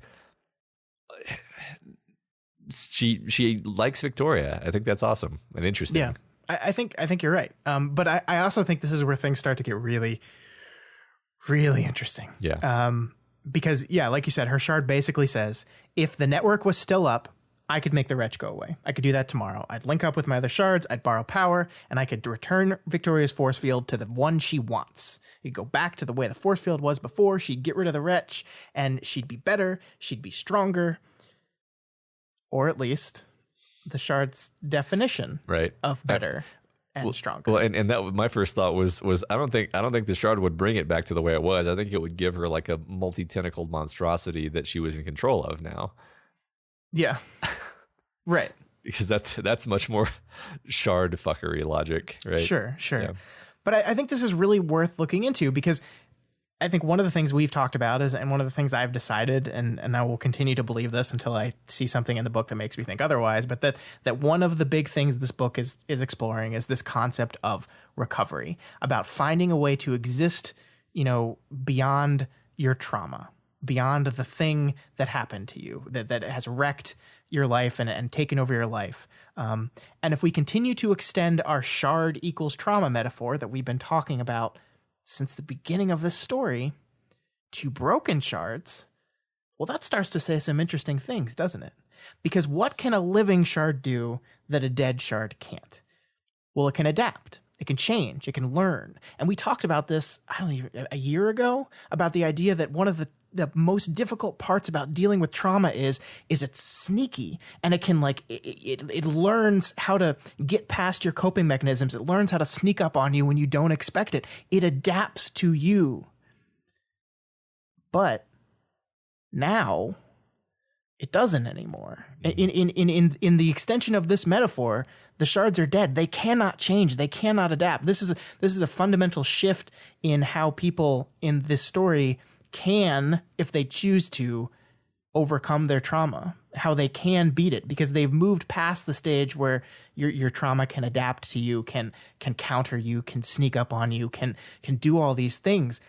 That's not true anymore. These are dead shards now. They can't do that. They can still learn. They can still kind of push and prod you. Trauma is still like that. It's still difficult, but they can't adapt. They cannot change. And that gives me a little bit of hope for this whole thing of recovery, that this to me is a window to how that will be possible. Yeah, I think they were more right than they knew when they said that defeating Scion, meant that now they were, if they beat Scion, they could beat the urge to fight that was within themselves, because, Citrine said the Cauldron Capes have less of a conflict drive. That's sort of true. It's also the case, I think, that the Cauldron Capes always had dead shards. That they always had a trauma that was in some sense fixed, and that they could work their head around. They were always less influenced by their trauma. It was still there, but it was less of a thing. Now all of even the Scion triggers have this capacity to work around. Yeah. And be more like the Cauldron Capes, which is, I guess, positive. Yeah. Yeah. I hope so. I mean, I look at that and say I look at the fundamental question of how do you get past a trauma that is willing to change itself to make sure that you can't, right? And I'm personifying trauma, but I'm doing that because that's, I think, metaphorically what the story is doing. Yeah. I mean, but that is, I think, trauma, I think, is insidious in that way, or can be. And I just see this as a path forward. I see this as a path out for our characters, and that fills me with hope. And the thing I love about it is it doesn't mean it's going to be easy. Just because these shards are dead, just because your trauma can't adapt as efficiently to you, doesn't mean that it's not going to still rear its ugly head. It just means that you can kind of see the light at the end of a very, very long tunnel. Yeah, yeah. I like so the shard says, I would do as some did before we were all broken, and reach out to others nearby and urge them to test and not destroy. Some would ignore me, but some would listen. They would do what was in their power to steer their hosts. And this is like maybe my favorite paragraph out of the whole chapter, because Victoria's shard wants to play cops and robbers. It does. It does. And it might even call the ones who won't listen the monsters, It's great. Yeah. And this is the shard explaining what the conflict drive is, this thing that we've talked about over and over again throughout these stories.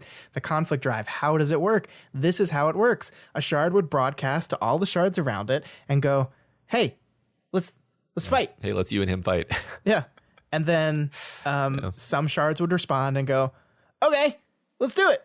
And then they would do it. Yeah. But that's gone now. And that means the conflict drive, this thing is gone too. And not entirely, right? We see in this chapter that shards still hold tools. It describes, it's describing dealing with the wretch as trying to turn a steering wheel with a screwdriver. But I think that also extends to its influence over Victoria in general. Like, there are methods to do it, but because it can't coordinate these actions among the hubs means that influence is just a lot less overarching, right? That it's just, and it means that when humans are fighting today, it's mostly just humans doing human things. Like, I think the conflict drive was always overestimated in its effect on people. But I think in the world of this story now, we have to say even more so than ever. Yeah. In Ward. Yeah, definitely. Yeah. So this all makes me wonder, like, Scott, I wonder, have the shards become a little bit domesticated since the death of the warrior hub? Like, since they now can't communicate with each other, are they all just mainlining human cognition instead of alien death crystal agendas, and thus they're becoming, like, individually more human-like? I think so. I think 100%. And I think that's one of the things that this section of the story is trying to demonstrate to us. Like, we touched on that driving a steering wheel with a screwdriver thing, and she is talking about this. The shard is talking about controlling the wretch that way. I managed her force field self, her wretch, as a driver of a car would attempt to steer with pliers and screwdriver wedged into wires, festooned into place where the wheel should be. This is a human reference, Matt. This is 100% a human reference. This is an alien species talking about controlling someone like they were trying to drive a car. Yeah. Which is something that the shard has never done. It is pulling into its banks things to compare trying to control this wretch to, and what it pulls from is a human experience. And I think that is absolutely what it is doing, is trying to show and demonstrate how human this thing has become. Yeah. And then it thinks, if she finds a label for herself that I can also wear, then we may lay waste to all who stand before us. Okay, well, maybe not that domesticated. Right. I think still at the core of their programming, at the center of it all, they are programmed or built or live to want certain things, right? They still, Victoria's shard still throughout most of this part of the chapter spends time talking about how cool it would be to learn and use things from her and to force conflict drive. And there's that point where it says she's standing on a ledge and she could easily go toward tyrant and overlord, and I would make her feel very good if she went that way. Yeah. It still wants these things. It's still not like, I think the shards are still bad guys, Matt. Yeah. They're still not good. But the important thing is here, I think, where the chapter leaves us, is this idea of they have achieved an equilibrium, Victoria and her shard. But the combined us that the equilibrium found is her and not I. Meaning that in this arrangement, Victoria is more in charge than the shard is by far. And I think that's important, especially as we compare it to, I don't know, like the next person in this chapter. Yeah, like, for example, as we switch over to another facet of the great all that makes up sharddom, or another three facets, I should say, because March's shards take in way more data. So first of all, it's March. She's got three shards. It's March. She's a cluster trigger, so it's three. It's very different. It's very different, and there's going to be a lot of contrasting. Okay, we have to do it. We have to do it. I think that's the point, right? That's the reason it is set up this way. Absolutely the point. So March's shards, they take in way more data than March herself is aware of, including facts about the shards she's fighting, and they package it into nice little instructions for her to follow. And for me, this, on the one hand, explains why thinkers are so strong in this world, and it also, like, conversely explains why they're so dominated by their shards. Because, like, Victoria is the thinker of her pair. She's the driver. But March is the puppet of her shard. But the shards, they just know so much more than they can ever even clue you in on. Like, they know what shards are, for one thing. Yeah. Like, but they don't ever tell you that. They're just they're just packaging their information in a way that you can use. Yeah, I like that you pulled that out. That's some really nice detail. And that's one of the things that overall I really like about this chapter from a 500-foot level is this is an expository chapter in a certain extent. The purpose of this chapter is to fill us in on a whole bunch of information that we've been wondering about or that the book has been subtly maneuvering in the background. It is an info dump chapter, but it is an info dump chapter in the middle of an action scene. Yeah. Like it is like the rest of this chapter is one continuous action scene while we're kind of viewing from a third party that's kind of removed from the action, but it's still very tense, like really kinetic type of action. And I think that like being able to mix those two things, and we've talked about Wildbow's ability to do this many times, but being able to mix all this exposition into an action chapter is great. And that's what I think we see right here at the beginning of this part is that like she's fighting and we're also learning how thinker shards work. Yeah, right. And it suddenly makes a tremendous amount of sense why it's, so capable, right? Because it's like I know everything that shard is capable of, so we're going to create a strategy that counters that, and March will never be aware of it. Yeah. Yeah. So speaking of exactly that, I think people are rightly loving this bit where March's shard digresses into a recollection of the shard of the cycle involving molluscoids that stood in like metal encasements a mile high, wading through thick gases. Yeah. Yeah. That almost defeated the shards and stopped the cycle. Right. Yeah. It's this kind of Wildbow really likes to do this every once in a while, just like drop some information and give you barely enough on it, but just enough you're like, wait, what? Awesome. Yes. Yeah. Like I remember like the pregnant cape back in I forget which battle it was, but the one that just like took He's pregnant with his teammates. Pregnant with his teammates. And it's just these moments where like they're just dropped in and they don't ever have to pay off in any kind of meaningful way, right? It's just like stuff that's just like where you just get like a little window into Wildbow's mind and you're just like, what? Uh-huh. And it's great, but these are peppered throughout the stories. And I think they add something really like it's an intangible addition, but it's enjoyable. Yeah. Well, who didn't spend at least part of the last week like thinking about the molluscoid world? I know I did. I'm sure you did. So March fights Tempera and Withdrawal, two capes who I can't help but suspect Wildbow selected because we love them. Yep. And they're so pure and good. And he's getting us ready for more horrible things to happen very shortly because by the end of this skirmish, they're either dead or at least very badly maimed. Yep, this is what you get for loving people. They die. They get their head smashed in, and then a 2-minute counter till they fall to their death. Yep. Gotta wonder how finale is going to take this. Not well. I'm not even going to make that joke where I say, "Oh, they're going to be fine, Scott," because I'm too sad. Well, I mean, it's very possible that Withdrawal could be okay. I'm pretty sure Tempera is head smashed. Yes, probably. I think there's a good chance that you're right, actually, but I'm just too sad. It's very sad. So when March imagines when their March imagines herself a conductor, her rapier and hand directing movements and directions, it is a very Earth thing and a very March thing. Mm-hmm. So like this moment among many, and I just picked this one line out because I think it kind of exemplifies the idea that I'm trying to get at. Like this is science fiction alien mindset joy overload for me. So like, of course, worth pointing out again that all this is from the Shard's point of view, focusing on the things the Shard focuses on, not the things March focuses on. And I think it's intentional that we get these sci-fi vibes from Three Face, Three Furious that we didn't get from Waste. Like Waste wants to be on the same wavelength as Victoria.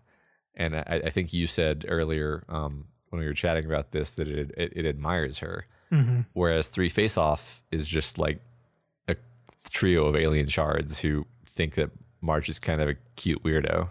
I think you're absolutely right. And it is reflected in every bit of how the point of view of the Shard describes March.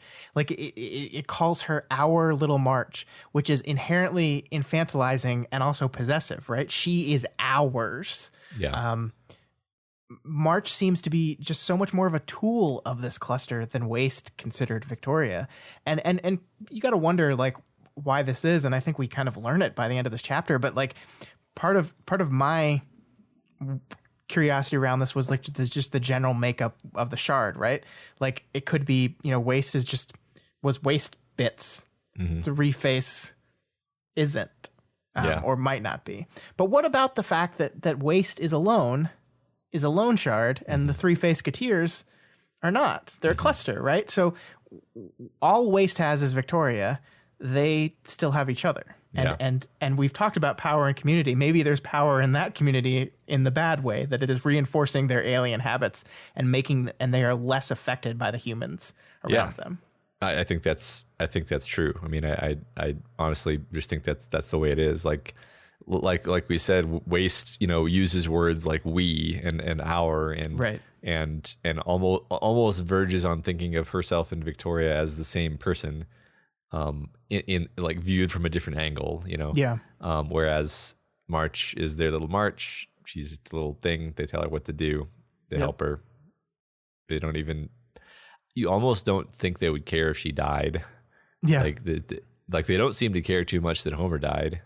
No, in fact, they see it as an advantage because that means that the power is being drained slower. Yeah. Because one less person is using it. Yeah. So a trio of dragoncraft approach, and March evades. She cuts a hole through a roof, and she briefly pauses to appreciate the plant life that has taken root in the shade of the post-apocalypse. I am so glad you pulled this out, because this is one of those moments that you kind of like the first time you're reading, you really just breeze through, right? Like you just, there's plants, and she makes a concept with the plants. Okay, what's happening next? But the second time I read this, and I kind of sat with it a minute, because one thing we know about March is she doesn't really care about life, right? Like she sees life as irrelevant compared to what comes next, right? To her, rejoining the source, reconnecting to the node, which is not the word she'd put on it because she doesn't quite understand it, but that's what it is more important than anything on this plane. And yet she stops here in the middle of this battle and admires that the life here is still managing to eke out existence. She says, things keep going, she says. And then after that, she says it's validating. The fact that life can survive the most horrible things ever is validating to her. And I wondered about this for a while, because this seems interesting coming from her. It validates her that life can survive horrible things. It almost is proof positive of what she wants to do, right? Mm-hmm. Yeah, I mean, obviously what she's trying to do is much more abstract, but I think that she's trying to create a kind of apocalypse to usher in something like a better post-apocalypse in her mind. And I think the great, like, perfect wild bow moment of the chapter is when we learn that it's not going to happen. That's not for a minute, though. Yeah, we'll get there. So I think it's really interesting that the Three Faces mentions, like, that the Eden shards, that rather some particular shards are already out of energy. And that was just like a one sentence throwaway, but I was like, well, that sounds like something the parahumans would really care about if they learned that some people's powers were just like running out of juice. Yeah, I wonder how many of our good friend capes are close to that already. I wonder if Contessa is close to that. Yeah, I mean, that would make sense, right? Yeah. Supposedly using this extremely costly power. Mm-hmm. So March jumps out a window, and then she survives Vista's attempt to move her landing spot out from under her due to support from her allies. Yeah, and I think it's worth knowing that March is heavily supported by her allies here, right? We've been talking so much lately about the power of cooperation, the power of community, the power of togetherness, and March's group is basically a network of capes, right? Like she's managing this network of capes with the aid of her power. She's kind of her own node, and we're seeing the power of that node, right? Yeah, right. I mean, that's a fantastic point. I just said, like, there are a lot of characters who are trying to serve this role of maybe being their own new node, and March is certainly one. She's even, she has her own weird lens on it where she views it as her mega cluster, right? And that's almost like an explicit attempt to be a hub, right? Yeah, and she's not actually doing that. Like, she's not actually being a hub, but in her mind as a human, she's coordinating shards around her, and she even has access to this, this power that is a a line to a power bank, right? Like which is sort of something you would want if you were going to create your own node or your own hub or whatever. The power battery cape. Sure. Excuse me. Sorry. So March's relatively large team presses the attack on the heroes. Oh, sorry, I skipped something. I got discombobulated by coughing. So I like this bit where, and this speaks to a lot of what we were just saying. As March prepares her attack, she says quantity over quality. March's thoughts are entirely in line with the three. The three faces that guide March's abilities follow this line of attack, understand it. They approve. And it's like, yeah, this is what we were saying about like they're like sitting back and judging her actions. They're not they're not obeying her will. They're like happy that she's on board with their mentality. It is. I think you're exactly right. That's what it is that she is behaving according to their, and it's not necessarily to say they are directly influencing her behavior, but everything she's doing is entirely in line. Like that is such a powerful phrase, right? It is entirely in line with the three. Her thoughts are 100% in line with it. And one thing we saw through Victoria and through Waste was that their thoughts were not entirely in line. That Waste wanted Victoria to go down a different path. She's on the precipice, and it kind of wanted her to go to that tyrannical way. And it's not, they're not fully synced. The equilibrium between Victoria and her shard is more her than I, is what the shard says. But here, in March and this cluster, everything is in line. The equilibrium is entirely equal, and they're all on the same page going towards the same place. Yeah. And that could explain why she is so effective, why she is so powerful. Right, because we know from the story, capes like Jack and Bonesaw, the ones where the shard was almost 100% perfectly in line with the host, are the ones who the shard rewards them and gives them more and more,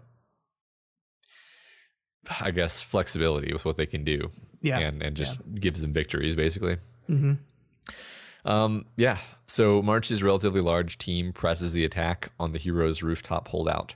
March cracks through their defenses with a handful of 10 bouncy balls imbued with her explosive power and timed to detonate at just the right moment to cause maximum destruction. At this, she and her team press the attack, her well-chosen team working effectively to counter the hero's powers. She takes a bullet, but this doesn't stop her from stabbing Vista through the breastplate and exploding her chest, which is a sentence that I just had to read all the way through because there was no way of writing that wasn't going to make me upset. So now we're done. I guess we can talk about it. We'll move on very quickly. There's not a lot to the other room and cry. There's not a lot to say about this other than it's sad. I liked Vista a lot. I think everyone likes Vista, and we kind of saw this coming for a while. I saw it coming from the last conversation we shared with Victoria, and I didn't want to, but I did, and it's devastating. I will say that I appreciate that Vista's final action was saving Caryatid, right? Like, it is pointless for you to stay here. Go, leave. It's got to be one of us. It doesn't have to be both of us.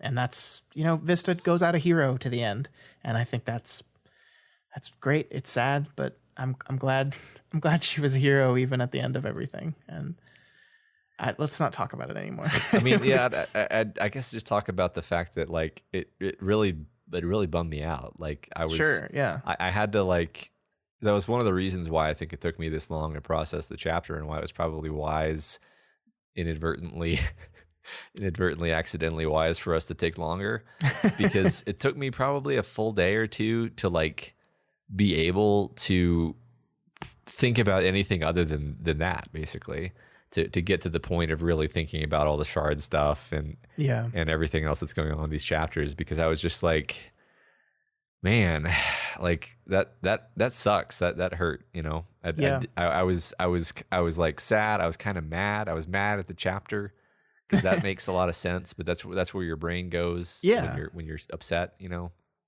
Yeah, and I mean, I think one of the things it is kind of a subversion in its lack of subversions, right?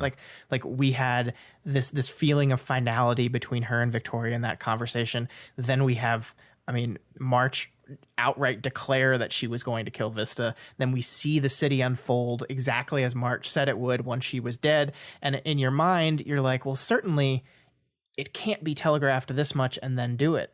But sometimes that's the way the cookie crumbles. Right. And I think like the shock of it in this, like I love, like it's mid-sentence, like she clears Caryatid away, and there's this moment where you think, okay, she's cleared her away, now there's going to be this battle. And yeah, Vista might lose this battle, but there's going to be this fight between the two of them on the roof, and it's going to be this epic fight. And like mid-sentence, gone, dead. Yeah, right. It's basically, it's not even given its own like paragraph break, right? You know, right? Which normally they are, and I think that's all because like we're in Shard POV, right? The Shard doesn't give a shit. It doesn't Shard care. doesn't give it. The Shard probably cares less than March even does. Yeah.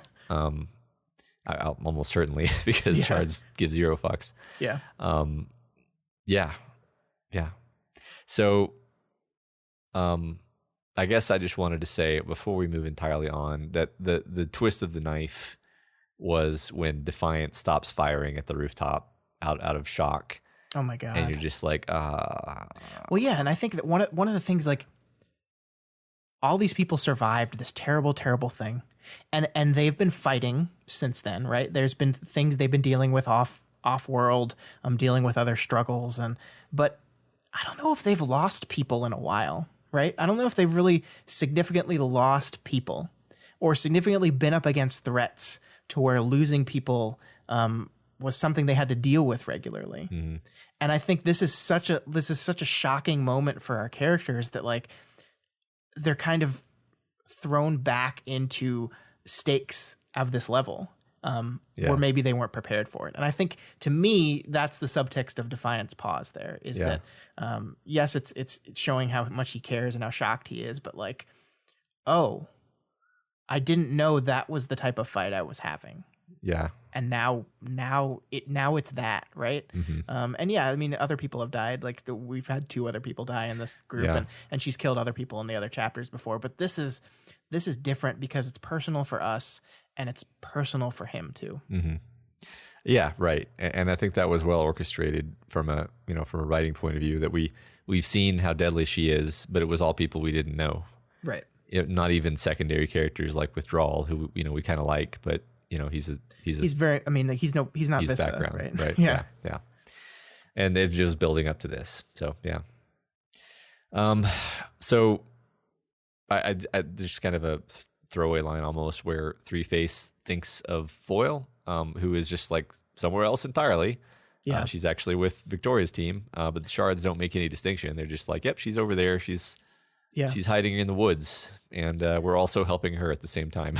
Yeah, and it says Foil watched, and you're like, wait, Foil's there? No, Foil's not there. Right. But yeah, like it's perfect in line with the Shards because they don't make any kind of real distinction there. Yeah, they just like space distance is irrelevant for them. Yeah, maybe this is another reason why like the cluster Shards are so still inhuman, is that they want their hosts to kill each other, whereas Victoria's Shard is just like, I want this. This is my only host. I wanted to survive. Yeah, that could be. Yeah. Yeah. So March thinks about Shard Heaven, and as the Three Faces dwell on the subject in their own words, they're basically like, so it seems like March briefly had access to the Warrior Hub connected Shard world, which she wouldn't have had much access to in the first place. But now she doesn't realize the hub is dead and the infinite library is gone. And then they think what it would really be like would be 2 people in a room with no light, no stimulation, only words screamed and shouted at one another. The powers will burn out in time, but the data that lives on in the shattered network, that will last for quite some time. Quite some time. A set of words drawn from March's memory of her mother. It bears a vastly different meaning when they operate on the time scale of eons, as a matter of fact. Yeah, this is this weird moment, right? Because, like, on the one hand, you're like, ha, you're wrong, March. Fuck you. Then you're like, oh, shit. Yeah, but then you're like, oh, shit. And also it means that everything she's done is absolutely for nothing, right? Like the people she's killed Yeah. is as meaningless as her goal. And Right. that's just like, fuck you. Yeah. I didn't make much of it when I pulled this out, but the idea that it pulls words from her memory of her mother is very shardy. Yeah, absolutely. Quite some time. Yeah. Yeah. Yeah. It's perfect. Time is so important to March. Yeah. And yeah, it pulls and there's one really interesting bit here that jumped out at me in this area that I want to talk to you about, because I find this utterly fascinating. Because when they're talking about the point where March got a hint of the network, saw the network, that she probably wasn't supposed to, the shards, Three-Face, list this as the point she truly became theirs. And once again, we have possessive here. We have the shards owning March in a way that Victoria Shard did not. And I am fascinated by this because, like, truly became theirs. We've talked about how different Three-Face and Waste view their hosts, right? And host is a word that I thought was interesting. And so I did some research, and Waste calls Victoria her host like 15 times throughout her small section. The word host comes up in March's section of the story, March's shards of the story, one time. And it is to describe Homer's death. It is helpful that our third has no host anymore, is the only time host is said in the point of view of March's shard. They do not view March as their host anymore. She is our little March. She belongs to us. She's not just hosting us, she belongs to us. And I think this is fascinating because you look at that, the point she truly became theirs, like perhaps, and I'm just speculating, but perhaps there was something in the, when March, her consciousness connected to this network, when maybe it shouldn't have, something happened, there was an error, and it connected, maybe something happened to where the shards were able to influence more control over her than in a normal situation. And again, the tough part of this is we only have one other one to compare to, right? And so, like, both of these shards seem to be unique, but their only comparison point is from each other. Yeah. So we don't know, is Victoria's way the standard and March is just completely unique to that? Is March's way the standard and Victoria's way completely unique to that? Or are they both unique? And the point is that every shard human relationship now in this post-Scion world is a unique relationship. We don't know. Yeah. But this is all so fascinating to me. And Yeah. I'm looking forward to seeing where this goes. I definitely feel like we're seeing two exceptionally unique ones, because I think there have always been hints that Victoria's power was a weird one. Like second gen trigger is already rare in the first place, and it's one that had like multiple pings, which is also weird. Normally they're more kind of straightforward, I think. And March, like what she experienced reminds me a bit of like what Taylor kind of, I mean, it's not that similar, but it's like a wall was broken down, right? Like Panacea knocked down a wall. In a certain sense, a wall was broken down for March. She saw things she shouldn't have seen, which almost necessarily implies the shards had access that they shouldn't have had, you know? Right. Yeah. If it's broken, if one side is true, then the other side naturally has to be true as well. Yeah. I like that viewpoint. Yeah. So, I mean, we've seen this character that is so in tune with her shards, like they're directly in line. She is so effective on the battlefield. She is devastating and doing all this stuff. And you wonder, is this hinting at why this is? Is this hinting at what is going on here? Why she is unique in this way? Why the shard host? I don't even want to call it that because they don't call it that. Why it's unique? Yeah, it's fascinating, and I want to learn even more, which is a funny thing to say because this chapter was so full of information. But right. I think that's the thing about these. The way Wild Bill has always doled out the kind of the setting information in these chapters is you're always like, oh, this is awesome, more. Right. You're never like, that's enough, you know. Yeah. Which I think is actually the right way to do it. Because I think you're right. Yeah. Yeah. So March's team moves to the time bubble containing Jotun, Alabaster, and Dauntless. passing an Atlas Memorial statue. But somebody broke the statue, Matt. I'm fine with the world ending. This world doesn't deserve to live if they break an Atlas statue. Burn it all. Yeah. And we're finally going to get to see what happens to Dauntless when he gets out of the bubble. It's totally worth it. Yay. Yay. Totally worth everything that we were just put through. Alabaster and Dauntless immediately second trigger, their shards originating a huge broadcast so full of information and energy that it knocks every other shard within a few dimensions offline to process. Which explains what happened to Victoria and company in their battle and why that happened. Yep. So thanks for wrapping that up for us, book. Yep. All wrapped up. And then, so it's specified that Dauntless's trigger is a broken trigger, and it is not stated that Alabaster's is a broken trigger, just to be clear, because I wasn't clear on that the first couple times. And it says, basically, from the shard's point of view, what a broken trigger is a desperate clutching at a well too intense and dangerous, collecting waste and fragments, extrapolating out wildly without program or logic. So it's just a broken computer trying to compute. Doesn't really have the guidance necessary to really manifest as a safe power, and it's trying to channel too much energy in doing so, basically. Yeah, and now we have a giant Dauntless. Yep. With 4 years worth of power-ups all going off at the same time, all broken. Cool. Yep. And then of course I think it's almost more subtle. It's almost so subtle you can miss it. But like Alabaster is also having some like massive power up, but not a broken trigger. So presumably Alabaster is going to be in charge of his power when he comes out of this. I don't know. Yeah, we'll I don't know. So, but of course, March started her stabbing motion before the second triggers happened. So her blade successfully kills Jotun, who we now realize is Ixnay's cluster mate. That was the whole reason they did this, literally, to get Ixnay's cluster mate. Yeah, just so the power can be transferred to Ixnay. Dauntless was just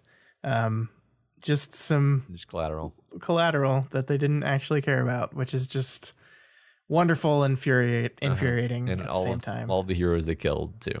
Yep. So they hack off Jotun's arm for the power transfer, and she wraps up the chapter saying something like, "Call me a romantic." Yeah, something fucking terrible. Just completely fucked up. Yeah. I love March as a character, by the way. I mean, I hate her. Yes. But, I mean, the book is designed to make you hate her, and I think it works. The reason I love her as a character is because the book is working on me so well. Yes. I've hated her ever since her interlude. Yeah. And I love continuing to hate her. I love hating her. Yeah. Yes. Well, that's 12 all, Matt. That was a lot. Yep. It was a whole lot. Sure was. And let's move on into our community spotlight, where we discuss people's responses to last week's discussion question. The question was, what's your favorite example of a Wildbow character creatively problem solving on the fly? And we did say Wildbow character, so there's probably going to be some non-worm answers, but we'll see. I didn't pull those. You didn't pull those. I couldn't, but they were in there. Read them. There were some in there, yes. Yeah. But, okay. Once again, we got answers that were pretty much everyone had a different one, which is always a fun part about these questions, is because these books are so widespread and unique that everyone can find something that works for them in this, and I think that's cool.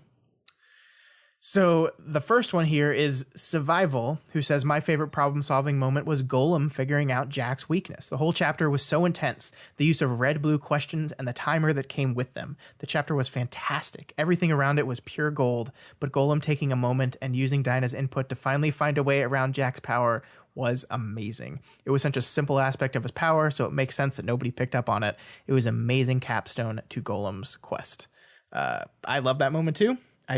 Golem is one of my favorite characters in the story, and that was their final moment, and it was everything I wanted it to be. So I completely agree. I forgot about the red-blue questions until now. Yeah, man, that was intense. Yeah.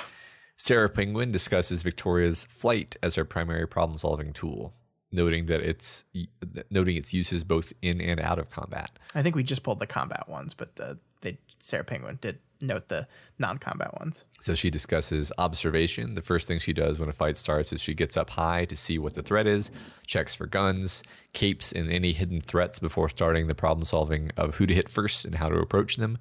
And then sneak, she uses her flight to avoid problems by sneaking past threats, using flight to avoid anyone hearing her footsteps, or using her flight in places, to hide in places where people wouldn't see her or look. And yeah, nobody looks up in this story. Yeah, nobody looks up. Everybody look up. Yeah, I know. She uses it so often. And then orientation and mobility. She makes use of not needing to stand up, which helps as she runs rings around Colt, who has never flown before and takes time to learn how much she can move. In the same chapter, she uses her orientation to avoid hook line. It also shows her versatile orientation to prove Ashtoria's ship is canon. What? I get it. I get it. Up next, we have Kefru, who says, I have to go with the very beginning of Worm, where Taylor fell back on her pepper spray versus lung. It sets the tone of the story that superpowers aren't this amazing panacea, unless you are panacea, right, which people will just be slinging against each other. They're still humans, just with a dash of extra tools at their disposal. And sometimes that pan-dimensional reality-cutting scalpel isn't very good at solving what some capsaicin to the mucous membranes wraps up neatly. Jesus, that's true, but Jesus. Yeah, no, I mean, a lot of people have pointed out that moment with the pepper spray as being important to the story and just being like a moment of like, yep, she's in over her head. Yeah. Yep. Well, I think the story recognizes the importance of that moment as well, because like the pepper spray kind of becomes like a symbol to her later in the book. So it's true. Chore 2 mentions Imp's handling of the heartbroken. And they say that may sound like an irrelevant example, but I love how Imp uses her power to always come off the way she wants to while handling multiple extremely damaged and dangerous kid capes. Imp juggles the interpersonal issues of emotionally damaged psychopaths, and the most interesting part of this struggle is that she created this task for herself to pay homage to someone she lost. So while I love how Taylor suffocates a Superman proxy, or how Dragon is overcome by an Asimovian conundrum, Imp's thankless and endless struggle to keep 10 kids from killing each other and everyone else they meet wins out. That's great. Answer. Imp doesn't get enough credit for that because that really is just completely out of the goodness of her heart. Yeah, yeah. And I like that the Couture 2 like took a different track with the question, right? They looked at it at a higher scope level than specific instances of outsmarting or outpuzzling. Yeah. Yeah. Up next, we have Roundest Frog, who says the first thing that comes to mind is Precipice using his doubt aura during the Lord of Lost fight to signal Victoria. On top of it being a great idea, it makes a lot of sense that he's thinking about how to use it right after it's brought to his attention. So yeah, that using that as a communication tool was really exactly that. It was a great problem-solving, on-the-fly problem-solving moment for Rain that Victoria, I don't think, gave him enough credit for. It's true. It's true. Martian Maneater says, my favorite instance of problem solving on the fly was when Swansong ripped off her arm to impress the head honcho of the women's prison. But then they say, but no, really, the way she figured out how to break the Mathers compulsion was awesome. Yeah, I think people like Ashley, Matt. I'm not sure why. Yeah, I don't get it. No, I love Ashley. Calinero says the joint effort to defeat Scion was their favorite problem-solving moment.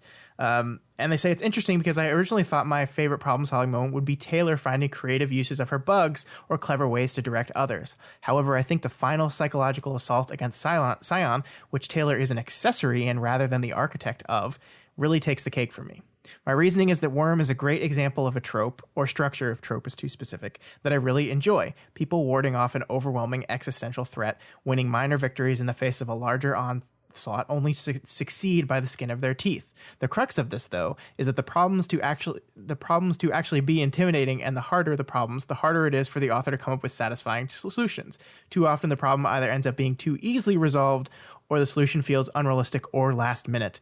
Worm is not that. And that's very true. I think one of the first things you told me about this book, even before I had started reading it, was how satisfying everything came together at the end was.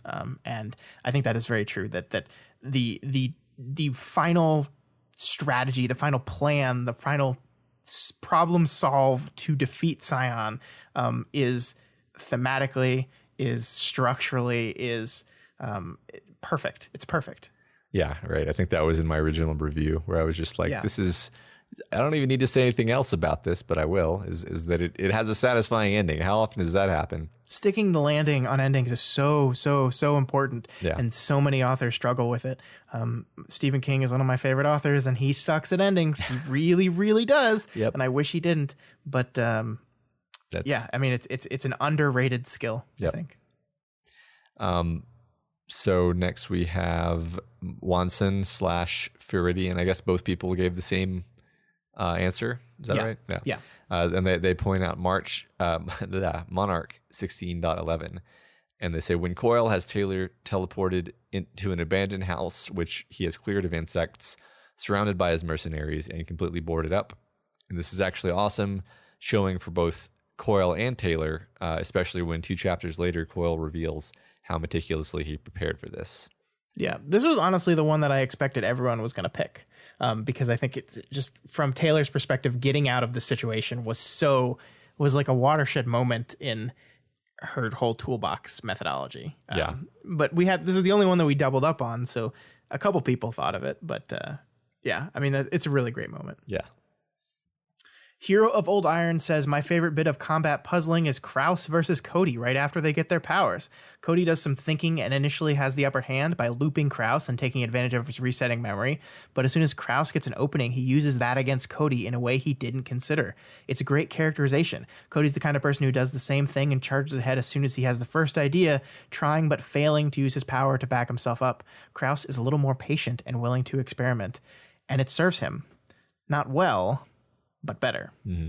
Yeah, I love that. And that's, I mean, fits in, like, that slots in so nicely to why Kraus was the better video game player at that game they played, because he was just better at long-term strategic thinking, and Cody was not. Yeah. And I mean, I always think that Trickster got a great power for someone who is going to be clever with their power. Yep. It doesn't seem that strong unless you're going to be really clever with it, and then it's really strong. Alternative Arrival says, I think my favorite is the mannequin fight. Taylor is faced with an enemy her conventional methods of attack are useless against, who's stronger than her, faster than her, and happy to use the crowd of civilians around them to his advantage. She pulls trick after trick, jamming his mechanisms with paint and glue, binding him in silk, bending his blades, even fighting him head on, eventually managing to eke out a victory. And eke is the right word there. Yeah. Barely. Yeah. Barely fighting him off. Yeah. All right. Next up is Data Snake 69. Nice. I'm going to focus on Lisa's discovery of the Scrub Labyrinth interaction. In one fell swoop, she managed to convince the travelers to help in the fight against Noel, revitalize Brockton Bay's economy, find a place for humanity to go when the world ended, and, most importantly, prove that she was the smartest person in the room. Yeah, and it worked out well for everybody. Yep. No caveats. Skintz says, the way Taylor volunteered Clock Blocker to help her against Echidna was amazing. Not only is it great on-the-fly thinking, but when I think of which moments would be the most visually impressive in Worm and Ward, this one is definitely one of the best. I can clearly imagine how Echidna rushes into the strand of spider silk, starts to split in two, tries to stop herself, but can't because of her momentum. Really good stuff. The small discussion Taylor and Dennis have right after is pretty hilarious too, with her having assumed it would work without knowing all the details about his power, and him just assuming she knew it would work because he thinks Tattletale told her it would. Yeah, I still love that scene too. The holy shit moment when Echidna splits in two was like just amazing. It was amazing. Yeah. Great job, Taylor, except for the part when the people were in her. Yeah. That wasn't great. Yeah. They died, didn't they? Yeah.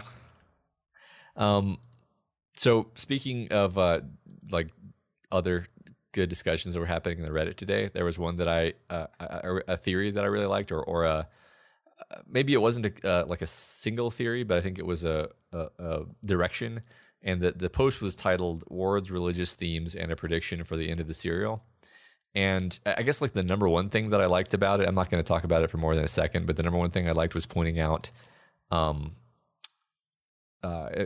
the first lines of the story are about connectivity being down and people trying to restart that connectivity, restart the network, Oh wow, yeah, that's amazing. And bear with us as we struggle to reestablish communication. And it's like, holy shit. Yeah, I think I remember this one too. I think this is the one that said that their prediction for that Victoria was going to end up being the new entity and be the hub. That's interesting. I kind of see that as like a failure. My initial reaction was that's a failure mode for Victoria, right? If that's where she ends up by the end of the story. So my initial reaction was like, I don't want that to happen, but maybe not. I mean, maybe you can see a way around it. I mean, the thing that I liked most about this is we had been like circling around the religious themes throughout the story, but we never really knew where to put them. And I think this theory attempts to try to like understand why they matter in context of the story. Yeah. Yeah. And I was thinking my twist on it. I liked a lot of the discussion in this thread overall, but I was thinking like a lot of people were saying she was going to replace the warrior hub. And I was thinking like, well, I think she's a thinker. I think if she's going to replace anything, it's going to be Eden.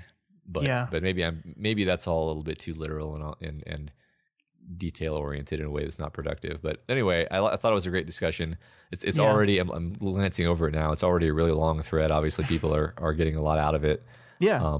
So I liked it. I need to think about it and think about how I could wrangle it into what I think the current themes are and how that could not be seen as a failure mode. Like her becoming an entity. Yeah. Well, it's bittersweet, right? And I suppose I would mostly bitter. Well, yeah. I mean, was Worm's ending bittersweet? Was it mostly bitter? I would say so. I suppose. I don't know. I mean, are we going to get a bittersweet ending or a sweet bitter ending? We'll see. I won't suppose. We will see. That's for sure. Inevitably. We will be here until that happens. Yep. So the discussion question for this week is: consider what these shard POVs are saying about different ways trauma can manifest and different ways people can respond to their trauma.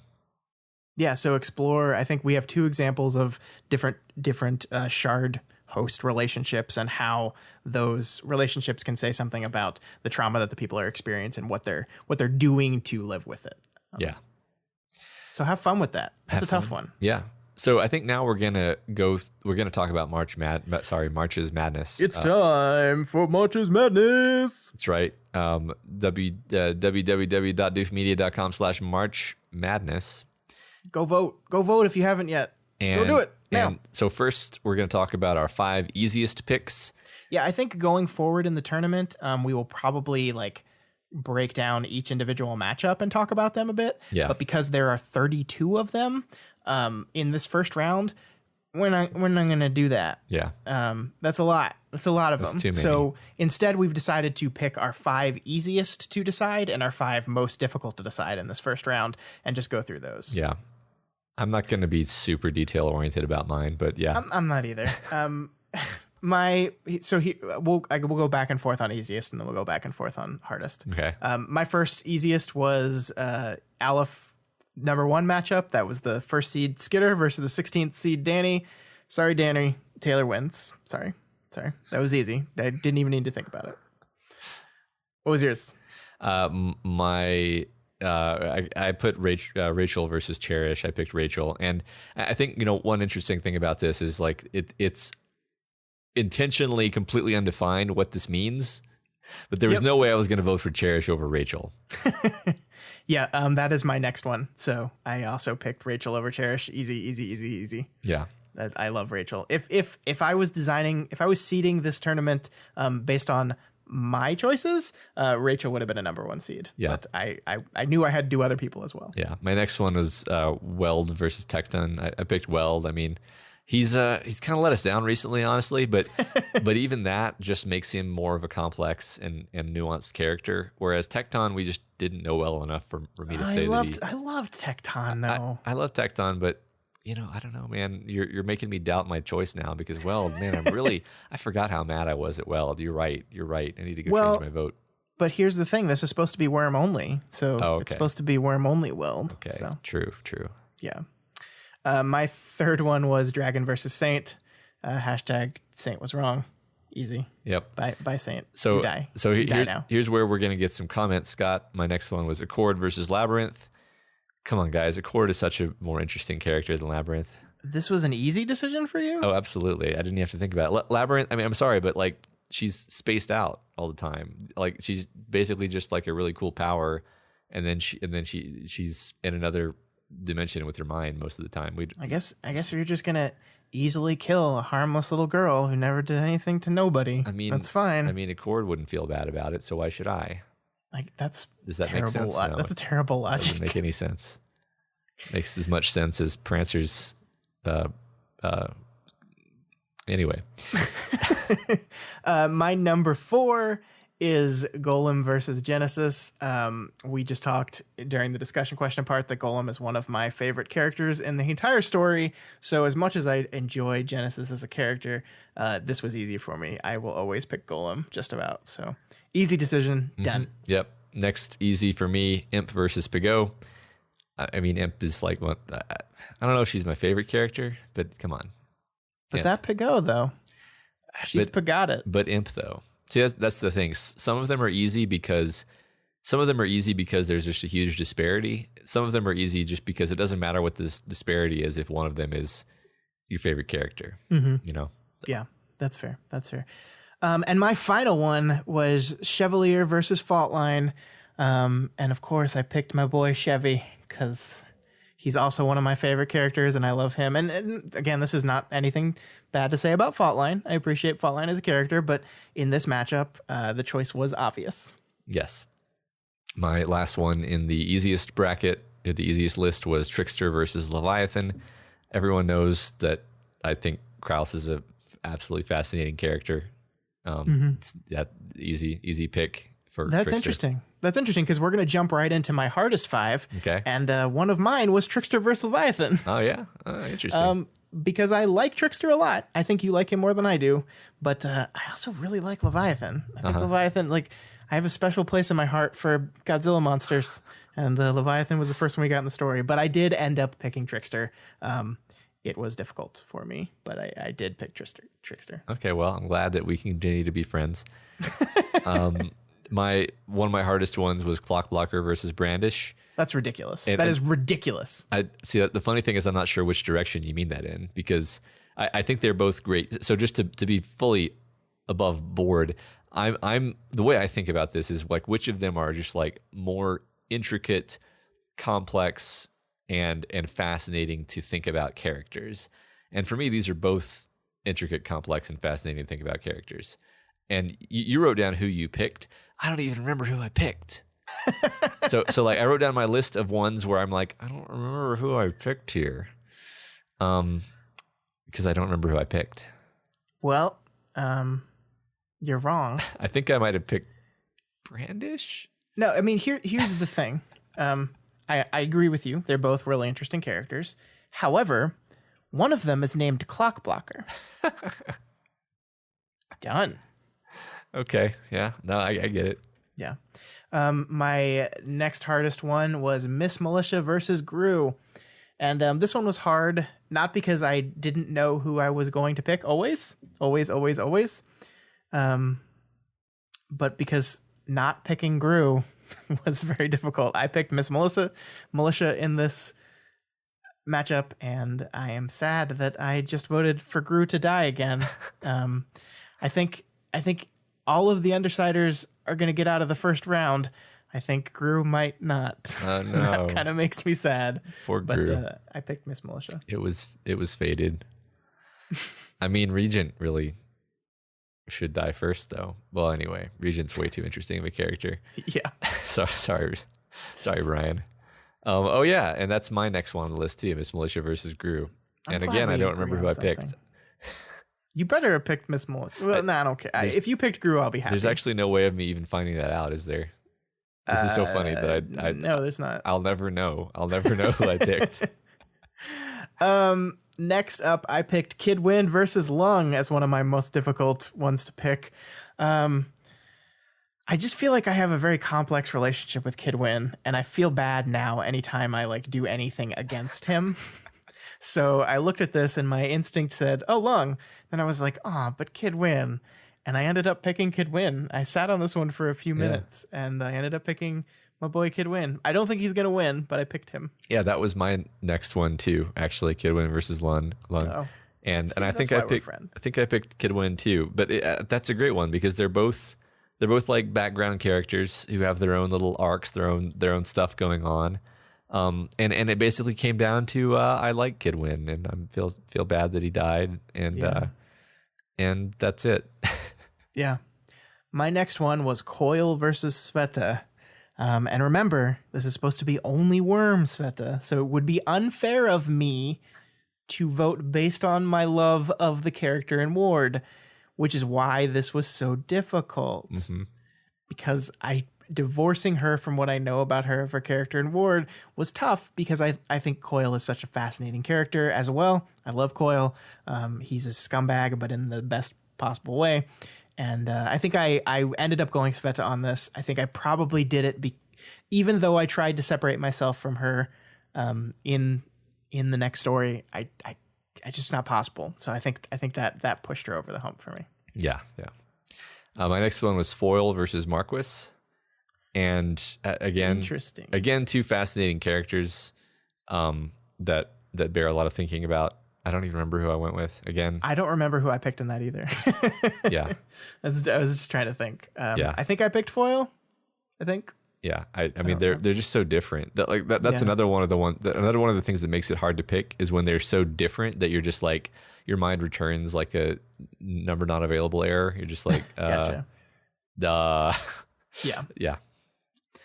All right, and my final one is Legend versus Blasto. I had a lot of trouble with this one. I love Legend. I've always liked Legend as a character. Like, I think I had to convince myself while I was reading that he was going to die, and I was so happy that he didn't at the end.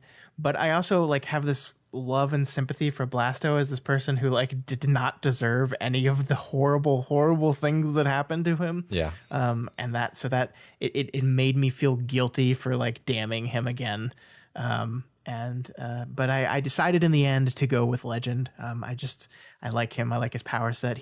I imagine him as I don't know how good of a father he is, but in my head, he's a great father. Yeah. So I went with Legend. Yeah. And my final one was Parian versus Dr. Mother. Do you remember what you did in this one? Because I'm really curious. No, I don't. I literally don't remember any of these except for the Kid Win one because I was just like, oh no, I can't vote for Longa. That one again, I was just like, well, Parian's great. Dr. Mother's terrible, but she's terrible in a way that really sticks with you. Like I definitely think about Dr. Mother more than I think about Parian. So yeah, I think I voted for Dr. Mother in this case. I like Parian as a person. As a character, I just feel like I just haven't gotten a lot of time with her, right? Yeah. All right.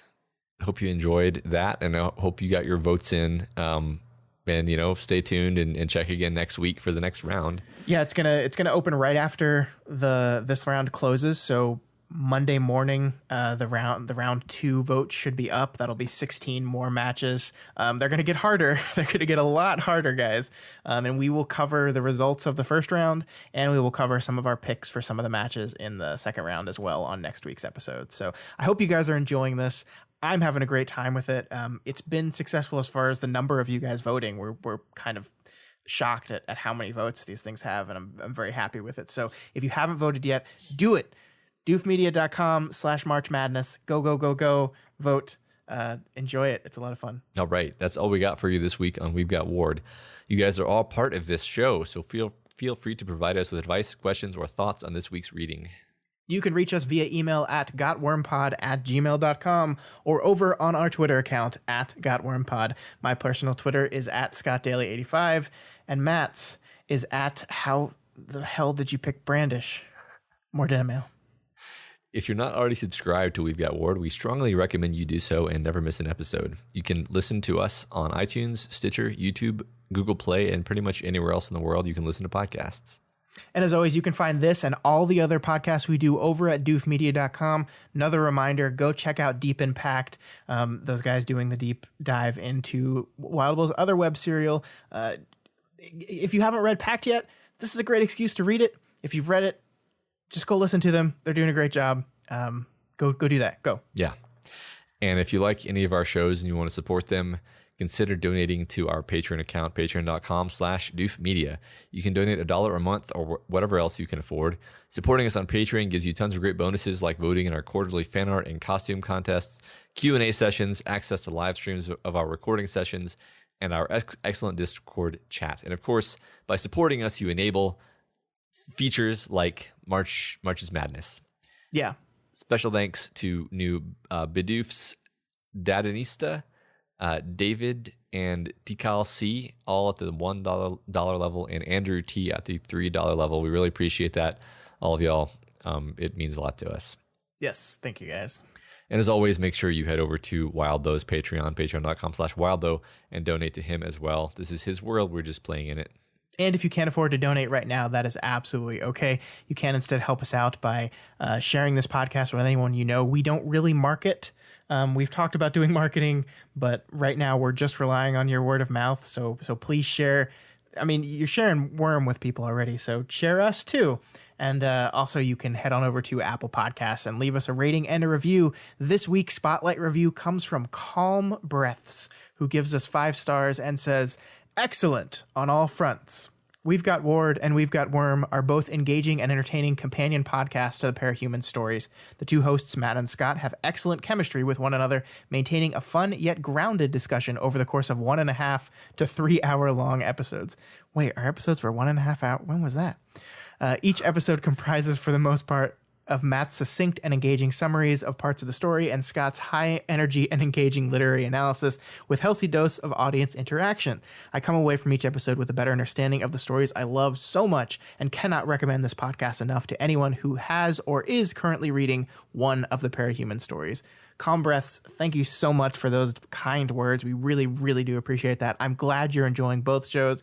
I wish the episodes were 1.5 hours. They're just not anymore. It's never going to happen again, but we appreciate it. And to all of you that take the time to rate and review us on iTunes, thank you so much. It really does help, and we really appreciate it. Yeah, I'm really amazed at how kind and how well thought out and like thoughtful these reviews are. Like they're not just like good podcasts, that they're always like, wow, they really thought about this. That really means a lot to me. It makes me feel real bad for the podcast reviews I leave on other ones, because that's what mine are. It's like, this is good, 5 stars. Yeah. All right, that's all for this week. Next week we'll be back with more of Arc 12 Heavens. Is it going to be another Shardalud? Shardalud? I don't know. I'm past guessing at this point. Guessing is for people that know what's going on. Yeah. We clearly don't.